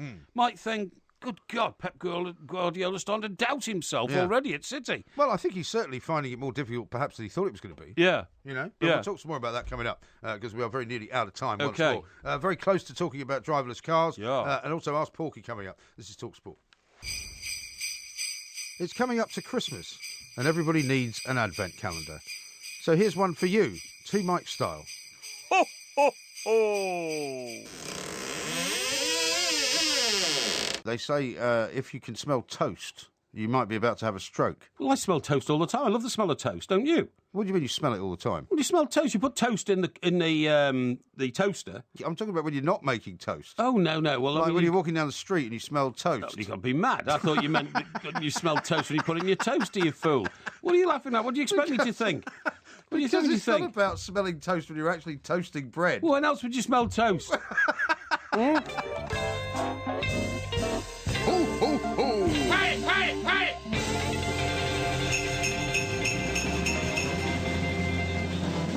That's, of course, the Porky Advent calendar. Yeah. Well, we're having one of those as we count down. So have I got to open the door now? To Christmas. Hey? Open the door now, don't I? No. Why? Open what door? Well, we've got an Advent calendar in the studio. Yeah, but the Advent calendar here is for a specific promotion. Let me have a look. Yeah, this is for people winning things. This is not for our show. We did open it once on the Hawksby and Jacobs That's show. what I thought. I thought we were supposed to open it. No. Oh. Why were we going to open it? Get a present. No, you don't get a present. No? The present is the little clip that we just heard, where you were talking about toast and whether you smell it or not. I don't quite understand. Why? You don't understand? Why have we played that? Because we have an Advent calendar, right, which is an audio Advent calendar. So when effectively you open it... Oh, I see. So you hear the noise of it opening. Yeah, okay. What's inside is not a gift or a prize, but it's a clip. Yeah, right. Of something that we've done before. Okay. Do you know in this week, by the way, many years ago, Henri de Toulouse-Lautrec. Toulouse-Lautrec. Was born. Was he? And did you know, apart from the fact that he was famed for his paintings in Paris's Moulin Rouge? Yes. I do like Paris, by the way. I love the culture of Paris. You know what I mean? The left bank and where all the artists go and all that kind of stuff, and the Montmartre. You love it there, do you? I do. I think it's brilliant. Montmartre. Montmartre, yeah, the Montmartre, I call it, yeah. Do you know there's one of those in every European city, by the way? What? You know there's one in, like, Ostend and Brussels and What do you Amsterdam. mean? What, Montmartre? Yeah. Is there? Yeah. It must mean... When you say every European city? Yeah, it must mean the you main mean- drag or something. Well, no, it doesn't mean the main drag at all. What does it mean? Montmartre is the sort of slightly raised area. Yeah, it's the hill. The hill above the I think is it the 7th arrondissement or something like that? Yeah, something like that. I went up there The left when bank? we were there once, and we had. So there might be a Montmartre in places where French is spoken. Yes, that's right. For yeah. example, there wouldn't be a Montmartre in Madrid. There wouldn't be one in Lisbon. There wouldn't be one in Bonn. No, that's right. It's Or Berlin. It is either Belgian or French. You're absolutely, or Dutch. You're right. Dutch? Yeah, Dutch. Yeah, Well, I don't speak French in Holland. they do speak a bit of French. They speak Flemish. They speak Flemish, German, Dutch, and Well, they speak English as French well. But, and English. That's right. Their yeah. language is Dutch. But anyway, listen, let me tell you about Toulouse-Lautrec, okay? His paintings in Paris's Moulin Rouge. Now, he died at just 36. And what do you think he died of? I don't know, shortism. Well, that's a bit harsh, isn't it, you see? He died of a combination of gross alcoholism and... Syphilis? I was going to say mass syphilis. How Yeah. did you know that? Well, because I knew he was a mass Rogerisationist. Oh, really? Yeah, Yeah. okay. So alcoholism and syphilis. Everybody knew that Toulouse-Lautrec was mad for it, as Liam Gallagher would say. Oh, really? Yeah. Yeah. Well, you know what we've talked about a few times on this show? Our friend Mickey Brennan, Yes. who is the photographer from New York, who That's took right. some literally historically classic Very pictures, brilliant pictures, yeah. of rock stars, of Muhammad Ali, of great showbiz Yeah. people like Taylor and Burton and all that kind of stuff. Mickey used to, when he had a few in Costello's, his favourite trick That's right, was I to just take remembered his that, yeah. shoes off Yeah. and then drop on his knees Yeah. into his shoes, thus breaking the shoes, the back of the shoes, Well, no, always. he would just put his knees in them as if that was how tall he was. That's right, and then start uttering gibberish in French. Yes. And it was his impersonation of Toulouse-Lautrec, Toulouse-Lautrec, who yeah. apparently was only like 4'10" Yeah, tall or he was something. very short. Yeah, that's right. Yeah. Yeah. But anyway, he sounded like a bit of a boy because before he died of alcoholism and syphilis at the age of 36, Yeah. Quite a way to go, isn't it? after Rogerising almost every woman of the night on the Montmartre and in Paris's Moulin Rouge, Yes. okay, he invented the, this is a great name for his cocktail, the Tremblement de Terre. All right. And do you know Something of the earth. Yeah, earthquake. Earthquake. Yeah, Okay. the earthquake cocktail. Okay. What's in it? I was just about to tell you. It was called the Tremblement de Terre. Yeah. The earth. He by the way, he was born in 1864, Uh-huh. but only lived till 1901. He just made it into the 20th century. That's interesting, isn't it? really. And the Tremblement de Terre, the earthquake, was 3 measures of absinthe Uh-huh. and 3 measures of cognac Right, stirred blimey. together in a glass, That sounds horrendous. and he had to drink it in one. That sounds absolutely awful. There's 6 measures of alcohol, effectively. Well, I bet it's more than 6 because French measures are not the sort of Well, yeah. small but- measures. well, these even, countries. even if it was whatever, Yes. but effectively 6 measures Yes. of alcohol. Yes, that's right. And Yeah. down in one. That's right. Yeah. That sounds very lethal. No wonder he died. Yeah, well, exactly, yeah. But, I mean, he had a hell of a life, didn't he, to die at just 36. I think these small people sometimes, they have to sort of go out and prove themselves, don't they? I think there's some truth in that. You know, to be as good as anybody else in the world. Yeah. But a very interesting man, nevertheless. Have you ever Really? seen any of his paintings? Well, I've seen them in various Are they exhibitions. any good? Yeah, well, Are they I any think, good? yeah, well, I mean, he was a very talented artist. Yeah. And he was thought to be one of the greats, wasn't he? Yeah, of but that I mean, particular period. I mean, you know, if you said to me Van Gogh, Yeah. I would say, was it irises he painted? He did sunflowers as well. Sunflowers, irises, that sort of stuff. If Yeah. you said to me John Constable, I'd say the Haywain. Yeah. If What you- about if I said Picasso? Picasso, I would say Cubism. Uh-huh. Right? What would you name a painting though? Well, he didn't name his paintings, did he? They were just like Well, what about Guernica? Guernica. Yeah. I'm not aware of that You've one. never I'm afraid. seen Guernica. Guernica is one of the most amazing paintings of the the history of the world. Is that the one where the bloke's It's the one got about the Spanish Civil War, and it's a very long, sort of oblong-shaped painting. Is it a proper painting or is it a cubism painting? Well, I mean, it's a proper painting in the sense that it's a painting. Yeah, but I mean, does it depict... Cubism was merely a style that he used from time to time. Yeah, well, I mean, cubism was all about people having noses on the side of their faces Yeah, and all that kind it's of a stuff, little bit right? like that, yeah. Yeah, But this painting you're talking about, did it depict human beings as they are in real life? Well, it was a painting of war, basically. It was his depiction of the Spanish Civil War. Oh, okay. And so, therefore, it was quite chaotic, and it was full of different figures doing different things, and some in agony, some in ecstasy. But I mean what I'm saying is, Toulouse-Lautrec, I mean, for instance, Edward Munch's The Scream. Yes. Yeah. You know, I bought my daughter an inflatable version of that. Oh, did you? 18 inches tall, yeah, for a Christmas present. A birthday present, sorry. An inflatable version of The Scream? An inflatable version of The Scream. It's great. Well, it's like a little... So you blow it up and you put it in your room. Oh, I see. Just look at it. Oh, I see. Yeah. Right, okay. Looks a bit like E.T., presumably. Painting. Well, no, it looks like the Scream. It's The Scream. Yeah, I see. Okay, that sounds quite interesting. But what I'm saying is I wouldn't know any painting by Toulouse-Lautrec. And as you can't name one either. I don't think I could name one. But I don't think he was one of the world's most successful artists. Well, it's not a question of success, but he was regarded as a great artist. He was a post-impressionist. He came around after the Post-impressionist. So he was after the kind of impressionist. I see. Yeah. But, I mean, he didn't live very long, so he didn't paint that many paintings. Well, that's not true, because, I mean, you can start painting paintings if you're a genius from the age of about 16, can't you? Apparently he was a very good cook as well. A very good cook? Yeah. What's that got to do with it? Well, it's just one of the many strings to his bow. Really? Yeah. Yeah, very interesting indeed. Yeah. Now then, you were talking about Bournemouth earlier, making great progress. Beat Leicester City 1-0 last night. Yes. Do you know Bournemouth are moving to a new ground? Bournemouth? Yes. What, finally? Yeah, they've got plans for a new ground. Oh, where are they going to put it? Well, I don't know. What's going to happen to the Champagne Bar? Well, it's not called Champagne Bar, though, is it? You know what it's called? I can't remember what it's called. Bubbles. Bubbles. Remember? Right. Yeah, well, it's a Champagne Bar. Yeah, it is a Champagne Bar, I agree. But I seem to remember there was a very nice bar woman in there. Bar girl. What? Bar whatever. Yeah. The bar person. Bar person. Yeah. Well, yeah. Woman behind the bar. I'm sure they have. They've got very nice stuff there. The point is that that's a very good idea when you're doing well and middling in the Premier League. Well, it looks as though they're going to do enough, I would think, if things carry on, to stay in the Premier League. Oh, without a shadow of a doubt, yeah. But what I'm saying is the problem is the long-termism of building yourself a new ground. Do you remember that chap who used to run Darlington? He was a former bank robber. No. Yeah, his name was George somebody. George the bank robber. Yeah, George the bank robber. Yeah, he wasn't a bank robber. He was a safe breaker. Okay. He was very good at blowing open safes, and that's what his skill was in bank robbery. And so he was in big demand. Unfortunately, he got caught and went to jail. Uh-huh. He was illiterate. He came out of jail. Right. His name was George Reynolds, I've just remembered. And when he came out of jail, it's a great story, really. I'm not sure if George is still alive. I don't think I know this story. Okay, I think his name's George Reynolds. Somebody will correct me if I'm wrong.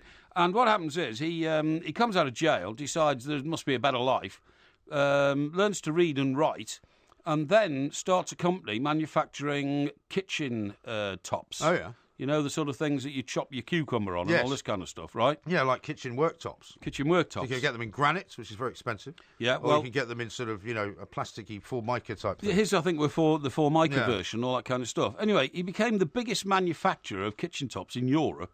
He made millions and millions of millions and millions of pounds. What was the name of the company then? Do you know? I don't know. I don't know. But he did. He made millions and millions of pounds. He was a Darlington boy, so he decided to reinvest his money in the club. Right. He built a stadium, which is still there. I think it's on the main... I'm not sure if it's on the A1, but it's on a main road, because I've been there. Uh-huh. And it's a stadium which could take 20,000 people. Right. And why is it so big? Because he said he was going to get Darlington into the Premier League. Yeah. So he wanted a big stadium to house the people going to do it. He had this dream. And it was an amazing story. But unfortunately, something happened, and he ended up back in jail. Oh, really? Yes. Why? I don't know. I don't know what it was. I'm not sure what it was. I have a feeling it might have been something to do with the paperwork involving his monetary affairs. Oh, like a tax scenario. Well, like VAT or something like that. Yeah, they don't like you messing around. Or something like that. But it's anyway, ironic, isn't it? It is ironic, and he went into jail, and I don't know what happened to George after that, because he used to keep in touch quite a lot, but we haven't heard from him for a few years. But he had a dream. Now, the point I'm making is that I think Bournemouth is a very well-run club. They've got a very good manager. They've got a very good chairman, Jeff Mostyn, who's a big fan of the station and all that kind of stuff. Big fan of yours, isn't he? Big fan of mine. Yeah. Big fan of mine. That's right. Although strangely we couldn't get into the boardroom that day we were there. Well, he's gone home. He left, didn't he? Yeah, he'd gone home, yeah. I think he takes it quite badly when they lose. Well, maybe he does. I don't know. But the point of my story is you've got to make absolutely sure that when you get yourself a new stadium, you actually have it bankrolled for the next 20 years. So does he still own them then or not? Oh, no. I think, and correct me if I'm wrong, please, anybody out there, I think he is employed now as a working chairman on a day-to-day basis by the investors in Bournemouth Football Club, who are overseas investors. Oh, no, I was talking about the guy Darlington. I wasn't talking about Jeff Mostyn. Oh, George. I don't know. I don't know what he's doing now. Right. Be interested so to why are you find telling out. me about all this? Well, because I was just saying that, what I think brought George down was having to fund this new stadium. Do you see what I mean? Well, probably and not filing his tax returns. Well, maybe he couldn't do both. Maybe he couldn't fulfil his obligations to the taxman and build a stadium and keep it running at the same time. Right. That's the only. That's what I was telling you. Oh, okay. Okay. Thank you very much indeed. I now feel much more enlightened. Yeah, I thought you would be. The future and history of Indeed. Darlington Football Club. Indeed. Now, coming up, we're going to talk about driverless cars. We've got a great deal, many other things to talk about as well. Yeah. This is TalkSport.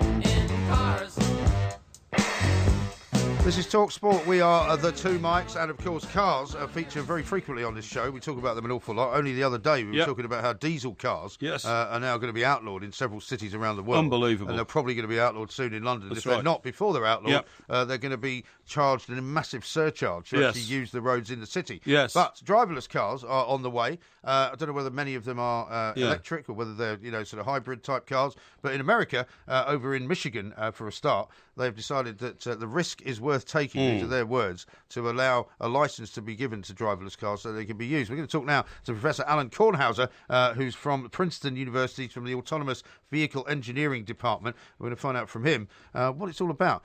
Professor, a very good morning to you. Good morning to you. Thank you very much. Hi, Prof. Thanks for coming on. Thank you very much for joining us. Now, this is a bit of a big step, I suppose, from our point of view anyway in Michigan. Is it being seen as a big step in your business? It is a big step because it really allows the individual to really go and begin to actually use these kinds of vehicles. So that's a really important piece. It's not just the engineers or the testers that it extends it to really the more of a actual user, and so it allows the opportunity for it to come onto the market. OK, Prof. Now, I've been keeping an eye on the development of these cars in Europe, and it seems the problem here is going to be one of insurance. And that is that in a driverless car, it's very difficult to apportion blame to each party if an accident happens, particularly if a driverless car, which is a small vehicle, gets involved with a much, much bigger vehicle, like a coach carrying 40 people. Have we solved that problem yet to make this feasible? Well, I think the way we solve it is to do a really good job in developing the driverless or the self-driving car so that it doesn't crash. So the main objective of the technology is really safety, and it's founded on crash avoidance. So first of all, these vehicles are going to be involved in many, many fewer crashes. If they're not, they'll never see the light of day. Secondly, with respect to the either driverless or self-driving vehicle, there's always somebody of authority. There's an individual that either set the whole thing in motion or that is managing it. So there is a responsible entity, and if in fact it's found that the responsible entity is liable for the accident, then it's just like it is today. It's no different. I mean, but as Mike says, I suppose. Look at. Sorry to interrupt you. As my colleague Mike was saying, they're going to go wrong. In terms of the insurance, I mean, it's we know that yes, there's going to be a responsible person or entity that's technically responsible for the car and the movement of the car and all of that. But I mean, how will the insurance company calculate the risk, if you like, depending on who that entity is, depending on where the car's being driven, and all of that sort of thing? Well, it's, again, coming down to the probability of it being responsible for the crash.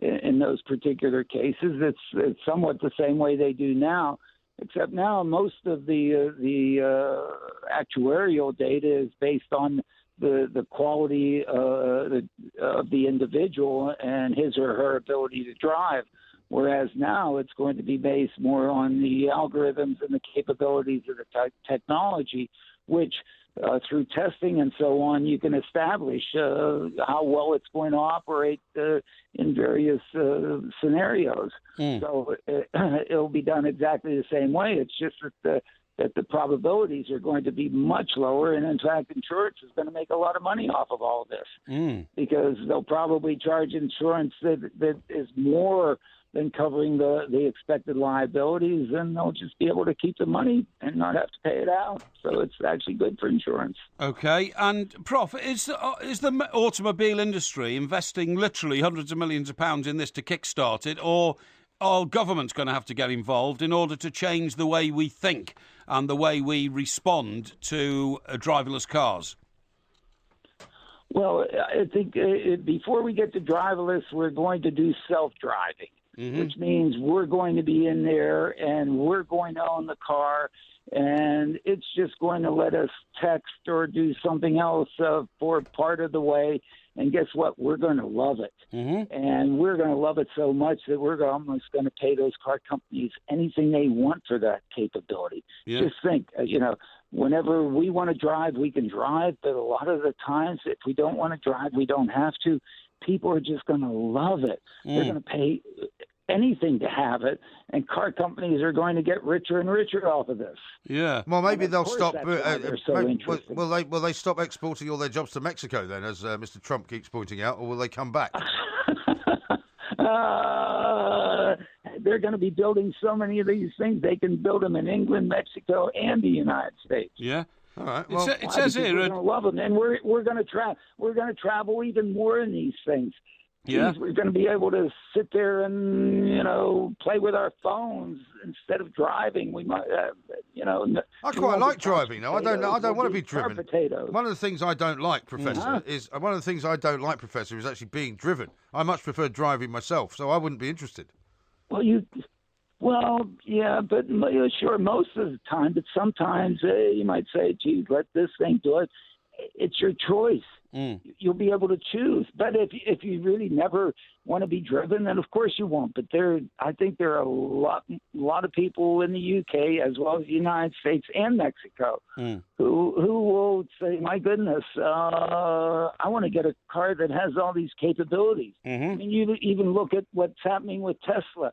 I mean, Elon Musk goes and improves his hardware and software and increases the price of the technology for autopilot from $2,500 to $8,000. And why did he do that? Because he can, and everybody will want to buy it. Yeah. It says here the cameras, sensors and lasers on one of these driverless cars can see more than 100 metres in each direction. I mean, if that's the case, sure, they've got technology which is better than the human eye.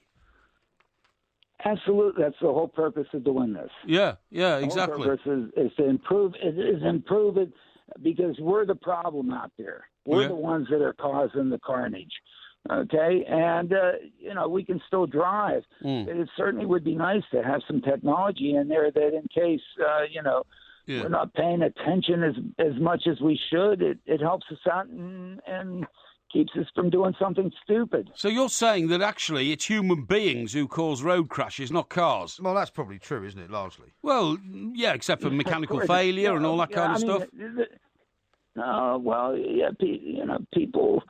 People at times don't behave very well when they're driving, right? Well, a lot of people fall asleep when they're driving, don't they? Well, a lot of people fall asleep. Yeah. A lot of people certainly didn't have too much whatever. And then also, in a driverless car, it's tough to pay attention. It's tough to pay attention all the time. In a driverless car, Prof, can you stagger out of a liquor bar after being in there for 5 hours? A liquor bar? Yeah, get in your... In a bar? Yeah, get in your driverless car and just instruct it to take you home, or would that be an offence because you're not aware of your surroundings or something? Well, if it's driverless, I mean, there's a difference between driverless and self-driving. Yeah. Self-driving can only do the driving part of the way in certain places, maybe on the M25 or something, although M25 is pretty tough. Yeah. But in certain places where it's easy. The objective is to get to the point where, in fact, it's driverless. In fact, it can go around empty, reposition itself. And if it can, it's like an elevator. You're on the 5th floor and you've had too much to drink. You crawl down the hall. Yeah. You push the button and an elevator opens. You crawl in and it takes you up to the 18th floor. You crawl out. You go to your room. Yeah. So it's the same sort of thing, but that has to be driverless. It has to be able to take you from the bar to your home, or from wherever you're crawling from to wherever you're crawling to, and without you having to do anything. Otherwise, you're a real danger to the road. So there's no issue. So there's no issue if you're the person in the driverless car. So the car needs a crawl-in facility. Yeah, well, you could maybe have a special door. But, there's no requirement for the human. There's no requirement for the human to be sober if it's the only human in a driverless car. In other words, there's no requirement for a human to be in there. Mm-hmm. You could have a 5-year-old in there who's a human, or you could have an 85-year-old or whatever, or you can have a blind person and so on. The idea with the driverless is that it can take you from where you want to come from to where you want to go. Without it's like when you get onto the tube, right? I mean, you get in their tube at the tube station, you get out of the tube station. You're not intervening. You're not running up the front of that train and saying, "Hey, let me hold that handle there," right? Yeah. Sure. Exactly right. At least you're on the track there. there. In an airplane, you don't go up to the pilot and say, "I want to fly the plane," right? No. It takes you from the airport to the airport, right? Yeah, sure. So, that makes a lot of sense. Computer doing it. Yeah, but I mean, it makes a lot of sense. Yeah, but on a plane or a train, there's always room for human error. Yeah, well, okay. You don't sound like the doom much. No. Professor, thank you very much for taking the time to talk to us. Professor Alan Kornhauser there from Princeton. Some fascinating comments there that he's made. He had one of those American voices. I loved his like voice. Bobcat Bob. A little bit, yeah, but he's still on the phone, so don't make fun of him too much. No. Now, just before we go, I've got to wish Lola a very happy birthday. She's going to be 9. Later on today. Oh, really? And she's the daughter. And you might remember Lola sent you a lovely picture that she'd drawn. She's 8 years old. Oh, of course. She's Julia's daughter. Sent a lovely picture of the two mics. Okay. She's a big fan of the show. And she says, if you know we should get a pet unicorn, that would be great. She says they live in the middle of the rainbow. Oh, really, indeed. Well, Lola, thank you very much indeed for sending us your wonderful picture. I don't know why my colleague MG says you're going to be 9 later on today. Presumably, now it's your birthday, you're already 9. Well, the message came last night and said tomorrow, so I'm sort of hedging my bets. Yes. I'm assuming she means tomorrow as in Wednesday. Right. Oh, so, I see. I guess. So it's technically today. Technically today, that's right. Well, look, I hope you're having a party. I hope your mum's going to throw you a bit of a party, have a smashing bit of jelly and cake, because that's what I used to have at parties when I was your age. And I hope you have a long, fruitful and rewarding life. Don't go to China. Even though you're only 9, you will understand exactly what I mean. This is Talk Sport. People are strange when you're a stranger. Faces look ugly when you're alone. Women seem wicked when you're unwanted. Streets are uneven when you're down, when you're strange. Faces come out of the rain. This is Talk Sport. We are the two mics. Ask Porky coming up in the next hour, inside the next hour actually. So we've got loads of great questions. If you haven't done one yet, or if you haven't submitted one that's been answered, by all means do it. Do it on Twitter at the two mics, and do it on Facebook as well. Indeed. Talking of Donald Trump there, by the way. She's in the papers this morning having met with Kanye West. Headline says here, the Kanye West wing. Yeah. Which is quite clever. It is. Apparently, he's calling him an old friend now. Yeah, he is called an old friend. Yeah. I think Donald Trump, at the moment, he's taken hold of America and he said, look, why don't I put competent people in charge of the various departments? Yeah. So instead of putting career politicians in, which is normally a reward for having supported me in Congress for the last 20 years or in the Senate or whatever, he's now said, no, you're very good at running this major business corporation, so I'm going to put you in charge of this department, see if you can run that as well. Yeah. And I think that's a brilliant idea. Well, it depends. We'll see whether it's a brilliant idea when it comes out into fruition. I agree. But what I find very strange is that he seems to be be making more headlines than Barack Obama, who's the current president. Yes, that's right. Of course he does. We know what's going on in Syria, and we keep seeing. But Obama's just given up, hasn't he? Well, that's the ridiculous system that they have there, because he's out of the place in about 2 weeks or 2.5 weeks. You know full well, mate. You spend the last 18 months of your second term of office preparing to leave, and you spend the last 18 months of your first term of office trying to win your second term of office. But lots of people are making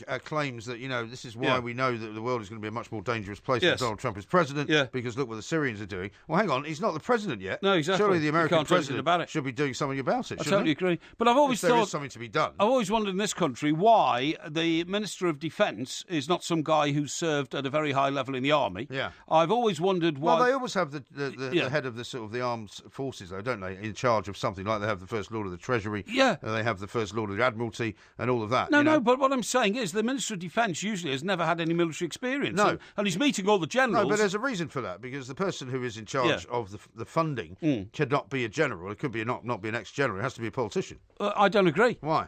Because the guy who holds the title in this country of Secretary of State for Defence and a member of the Cabinet has to make important decisions on whether we intervene in other countries. But takes advice from many people who have been at the top of the military. Yeah, but usually with no experience in theatre or on the field or of military strategy, we make huge mistakes. But isn't that deliberate, though? Well, that is one reason why, Tony Blair was allowed to, march on his campaign with George Washington into Iraq, because he had no experience. Hang on, what about Colin Powell? He had Colin Powell was a guy. No, Colin Powell was the guy who went to the UN and showed those pictures, which always looked to me like the North Circular Road, of where Saddam's weapons of mass destruction were. Yes, okay. He was a very experienced and decorated army veteran. Yeah, I was going to say, sorry, before you rudely interrupted me. I didn't rudely interrupt you. I interrupted you to tell you a reasonably valid point about your point. Yeah, but I hadn't got to my point. My point was Tony Blair had no idea that when you invade a country, you have to actually look after the country once you've conquered it and do something on the other side. George Bush, who was being advised by Colin Powell. I totally agree. But Colin Powell was key to that invasion. Well,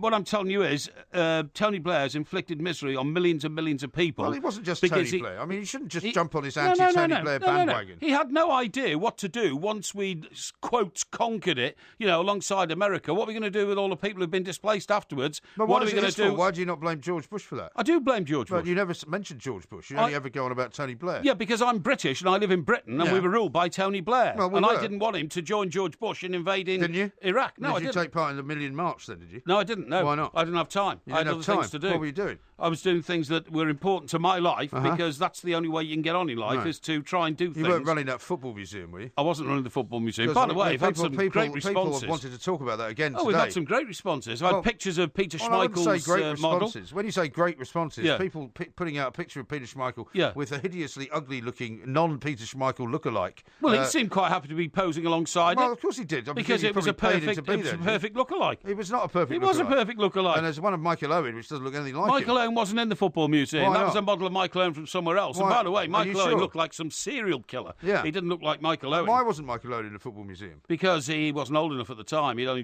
wasn't old enough. Only just made his mark. Well, he made a huge mark in France '98. That's right, he did. Yeah, but I mean, he wasn't old enough to be in a blinking museum, was he? It was for those who'd been doing it for quite a few years. Yeah, we shall see. I've got a great one here from FC. Who's tweeted about our professor who was on. I quite like this expert. He sounds like he sits in a rocking chair chewing straw. Yeah, he does actually. Yeah, that's a bit harsh. On the veranda of a sort of wooden-built home down in Mississippi. Well, David says this: who gets charged and put in jail when a driverless car runs someone over or destroys property? Yeah, well, exactly. Well, I think we answered that question because he said there the will prof always said it can't happen. Well, no, there will be always a responsible kind of person or entity which is responsible for what the car does. Yes. So in those terms, yes, you will. There will be somebody owns the car who is brought to book. You know? Yeah. Now listen, I think there's a war going on against property owners, and the latest thing I've picked up is the fact that there are loads of places in Cornwall and probably Devon now who are stopping people coming in from the outside and buying homes there as second homes. I thought, did you not tell me that some rule had been put up in Cornwall, some law that you couldn't buy a second home in Cornwall unless you you could only buy a first home in Cornwall? 5 villages now, 5 villages on the Rame Peninsula have, which is an area of outstanding natural beauty near Plymouth, actually, want to follow St Ives and include the ban in their neighbourhood plan that if you're coming in from the outside, you can't buy a second home there. They've got to go to local people. Now, I mean, is that enforceable though? Well, I don't know. The parishes of the Rame Peninsula, Millbrook, Maker with Rame, that's the name of one village, Maker with Rame, St John, Shevick and Anthony have joined forces and they've submitted a document to Cornwall Council for consultation. Right. But say, for example, you wanted to go and buy a flat or a house as a holiday home in that particular part of the world. That's right. Can they, by law, block you from doing that on the basis that your main home is somewhere else? What it applies to is new build homes. So you can't build a new home? No, exactly. Right. So they can't stop you buying one? Can't stop you buying like a terrace cottage, in the street in the back of St if you Ives. fancy, like every other weekend you might want to go to Cornwall. Yeah, well, yeah, but I totally agree. But the situation now is that what's happening is developers are saying, "Oh, look, we found this spot of land. We're going to build 16 apartments overlooking the sea." Yeah. Well, they don't want those immediately to go to speculative developers from London or China who then buy them and then rent them out or something like that. You see what I mean? The problem with that situation, presumably, is if you're saying that all right, we give you permission to build 16 flats overlooking the sea, but they can only be occupied by local people. Yes. The local people might not be able to afford They to buy them. can't afford them. That's the problem. So that's a quandary then. That's a quandary. Now, listen, this interests me particularly because I have a history with the Tame Peninsula, right? The Rame, sorry. The Rame. I don't know where that is. The Rame, hey? I don't know where that is. Well, the Rame Peninsula is very interesting because it is literally the border between Cornwall and Devon. Right. On the south coast. On the south coast. Right. Well, the southwest coast, obviously. Yes. And no, but there's the south and the north coast of Devon and Yes, Cornwall. you're right. That's Yeah, south. Yeah, you're right. Yeah, in that respect. So, and you can go on a ferry from Plymouth to Cornwall. Can you? On this Rame Peninsula. Yeah, you can. Yeah, I took a ferry from Plymouth to Santander once. Oh, right, OK. Yeah, well, it's not that far, obviously. It's just across the Well, I know it's the not bay. that far. It's not the bay. I'm just saying that so that you know. I mean, I know roughly what Plymouth looks like. One time I went down there to cover this amazing story. This is on the Rame Peninsula. And what happened was, I mean, it's an amazing story. We'll talk to Sandra about it in Australia tomorrow night. There was a country pub and the owner died. Right. And they found out that his only living relative was an Australian sheep shearing farmer. Okay. I'm glad you said that. Yeah, that's right. Yeah, sheep shearing farmer. Sheep shearer. So, literally, the lawyers had to send some... Was his name Alan? Eh? Was his name Alan? Alan? Why would it be Alan? Alan Sheep Shearer. Oh, sheep shearer. No, I'm sorry, I don't Never get mind. that. Yeah. You don't get it. Anyway, so the lawyers in Plymouth had to send a man out to Australia, right, to the outback, to find this sheep shearing guy. Right. And sort of walked in while he was shearing a few sheep. And he said, "Oh, you've inherited a country pub in Cornwall." Yeah. And like 4 acres of land, which you can build houses on. Yeah. He said, "Oh, that's very nice. Thank you very much indeed." Did he want it? Well, yeah, he packed up the old sheep shearing farm and decided to head for Britain. Right. So he headed for Britain. And he got it, and he was a real, Australian guy, He had all the... Do you mean he's a bit of an ocker? Well, not an ocker, no. I mean, a larrikin.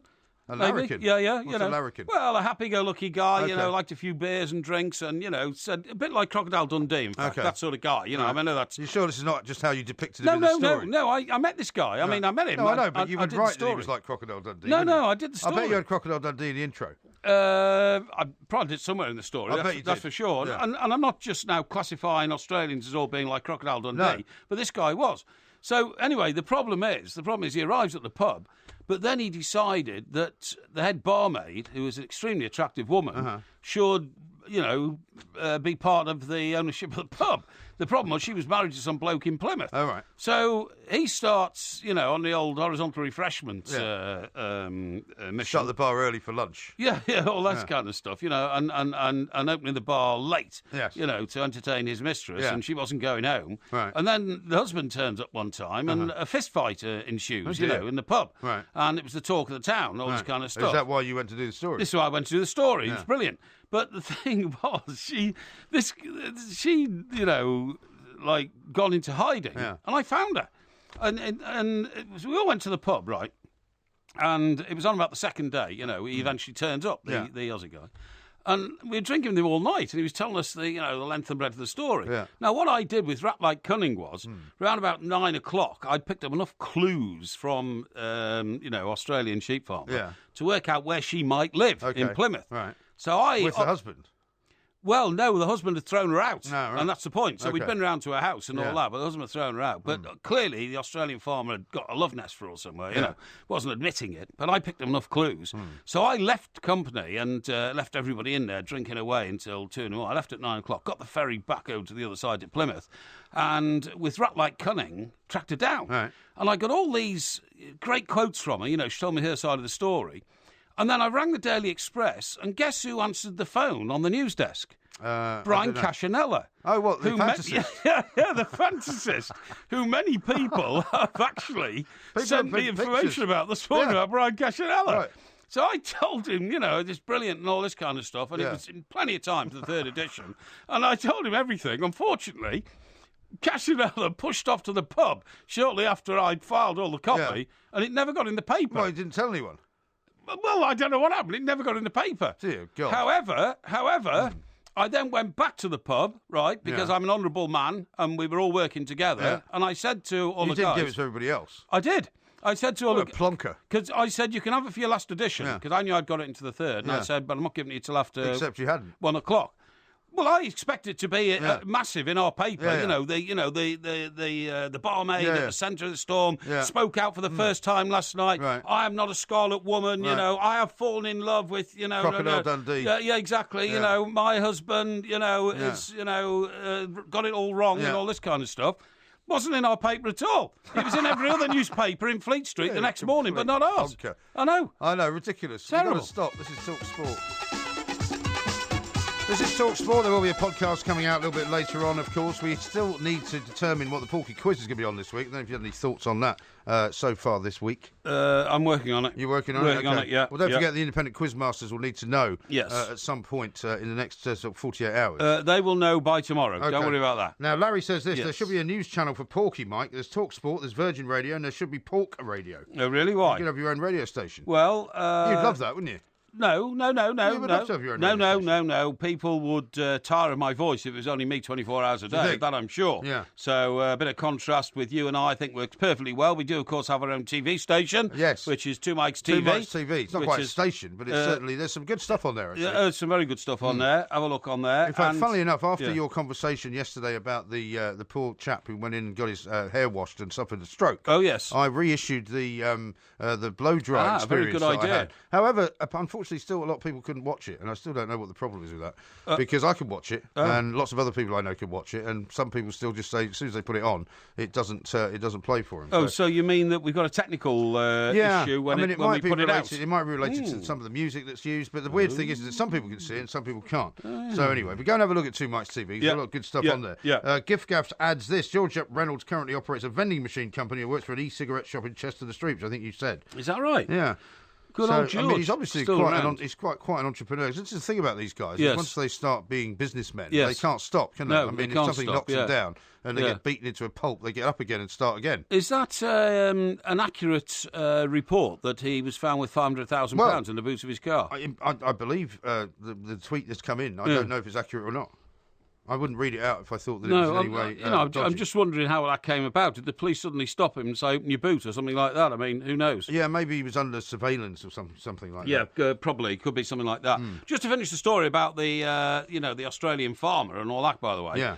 It was Brian Cashinella who was on the desk that night, and the copy went to him.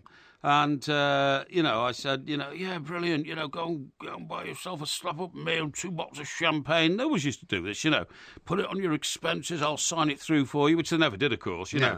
When that expense sheet went in, usually it was, who told you to buy all this, So, no, I don't remember that, and all that kind of stuff, So what I mean? what happened the next day when every other paper had the story and you didn't? Was there not some kind of massive inquest at the Express? No, because everybody covers them. You've got to remember that most people who worked on the news desk of the Express in those days were all bladderators. I mean, it was the era of mass bladderation in Fleet Street, wasn't it? It was. And they used to have a rota about what time they all went out to the pub. You go out at 11, get back at 12. I'll go out at 12. I'll come back at 12:30. You can go out between 12:30 and 1:30, all that kind of stuff. You know what I mean? Yeah. And when I protested the next day, nobody believed me because, unfortunately, in those days, the copy was taken by hand by somebody who sat there with a pair of earphones on, typed out on a typewriter, right, and then handed the sheets to a runner, and the runners took it to the news desk. Right. But apart from that, there was no actually evidence that you'd filed it. And the guy or the woman who was taking it, the copy taster, the copy taker, I should say, might not work again for another 3 days, on a shift basis or something like that. And you couldn't find out who it was or who took it, where it was, where it ended up. So somebody would ask you if you filed it, you'd say yes. Somebody would try and find out on the desk what happened to it. Nobody would know. Then so nobody's ever seen it. It would end up in a bin or something like that. I mean, I had a similar story which was sort of the opposite way round. Yes. When I was out in Dubai. Yes. Covering a story of a couple who had been imprisoned for committing adultery. One of those stories. Yeah, they were both married. Well, I don't think there'd been too many of them at the time, but they locked this guy up in this hellhole of a place. I mean, it really was horrendous. Dreadful. It was about 145 degrees Fahrenheit. Yes. And it was like sort of something out of Midnight Express. Yes. And we eventually got them out and got them back home. But the problem was that we were 1 day below after. Everybody went out 1 day after one particular newspaper. Right. Because they'd had the tip early on. Yes. And so when we got there, we thought, well, there's no way round getting caught up on this situation. And unfortunately, because we went out on a flight altogether, every other paper, we basically drank the thing dry. Yeah, exactly. They ran out of everything apart from Cointreau. That's right. By the time, and the people who were sitting up front with the Daily Mirror, because they were still allowed to fly first class, and they were sending back, like packets of goat's cheese and stuff. So eventually they came back and joined us. Anyway, we arrived in Dubai and thought there was only one thing for it. We'll basically have to break into the photographer's room from the first paper and have a look at what he's got. That's right. And so somebody was deputised to do that. His negative was then copied by one of the other photographers. Right. And of course, by luck, it was the same one that he had transmitted back to his paper. Okay. And for some reason, the paper thought they had it exclusively, so they held on to it. Never. They held ever. on to it, and we're waiting for a day to run it, right? It's the cardinal rule of journalism. You've got a story, put it in the paper, you hang on to it at your peril. And Somebody else will get it. And the paper I was working for hadn't sent me with a photographer, but I was sharing a photographer with the paper from the same group. I'm trying to keep it reasonably vague because, people may get upset when they hear the story. Exactly. Anyway, so a lot of the other photographers got cold feet and said, well, we don't really think we should send this picture back because it's been nicked. Stolen, yeah. And I said, well, I don't care. I said, I've got a photographer with me. Yes. So I'm not party to your, photographer's charter. Yeah. So I broadcast it, sent it back to the paper. They put it on page 1. Yeah. And everyone in Fleet Street went absolutely bananas. I bet they did. Particularly the people who thought they had it exclusively. Exactly, yeah. And a huge inquest was started. And unfortunately, the photographer in question from the paper that got there first was nearly fired over it. Yeah, well, I'm not because, surprised. they thought he'd given it to someone. You should be. But in fact, it was my rat-like cunning that had managed to get us ahead of everybody else. In fact, it was your criminality, wasn't it? It was more No, I than was not rat-like party cunning. to the criminality, though. Breaking into somebody else's room. I wasn't party to that. No, I see. I came across this particular photograph. But maybe I should have asked where it came from. Hang on. But as far as I knew, this was a photograph that had been shared with everybody else. But there is an official word, isn't there, for people who are party to crime as well, aiding and abetting. Aiding and abetting, possibly, but you'd have trouble proving that I had any part in that. I think that's. I mean, look, I'm all for the war that was Fleet Street in those days, and dog eat dog and all that kind of stuff. But that's a bit excessive. In fact, funny enough, I worked with a bloke, and he was a miserable little guy, miserable little runt. A snapper. No, this guy was a reporter, but he rated himself as a great shaker and mover. Yeah, and mover and shaker even. And he got the news desk to give him all sorts of stories relating to sport. So he called himself the sports news guy. He called himself the news on sport correspondent. You know. And he was useless. I mean, he was utterly useless, honestly. And he was just happened to be a mate of the news editor, you know what I mean?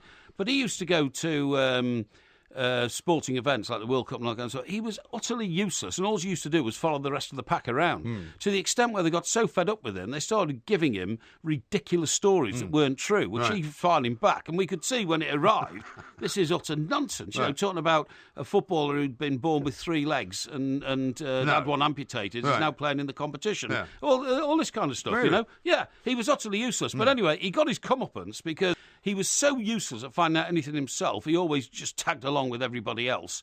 And one night, he knew that a correspondent on another paper had a very good story and had gone up to his room in the hotel to file it, because in those days didn't have computers. You actually picked up the phone, you filed it back to London to a copy taker. So he got down, thinking he was being clever, and put his ear to the keyhole on the door, because it was a sort of hotel. You put a key in those days, like you do swipe cards these days, And anyway, the guy on the phone heard a noise outside. So he thought, what? So he said, just hang on a second, please. So he went and because the guy had his ear to the door, he couldn't look through the keyhole at the same time. So the guy inside came and opened the door, and he fell into the room, and then the reporter who was filing stamped on his head. Really? Oh yeah, and beat and kicked him in the ribs and everything. I mean, he was so angry at his duplicity, and he got quite badly injured actually. Really? And had to be sent home. Yeah. Well, we had to take him home. Well, I didn't take him home, but we had to have him taken home because he was a useless Shocking. individual. Shocking what used to go on. Yeah. Absolutely amazing. Anyway, more tales from the dark side, I'm sure, coming up shortly. Also, Ask Porky's coming up as well. Send your questions in at the 2 Mics or on Facebook. This is Talksport. Indeed. It's coming up to Christmas, and everybody needs an advent calendar. So here's one for you, 2 Mic style. Ho, ho, ho. Also, it's not just meat that apes now cook. They cook their potatoes, sweet potatoes. They stick them in their ovens as well. Are they vegetarians, these apes, then? No, of course they're not. How could an ape be a vegetarian if it's sticking meat in the oven? Ho, ho, ho! Quiet, quiet, quiet!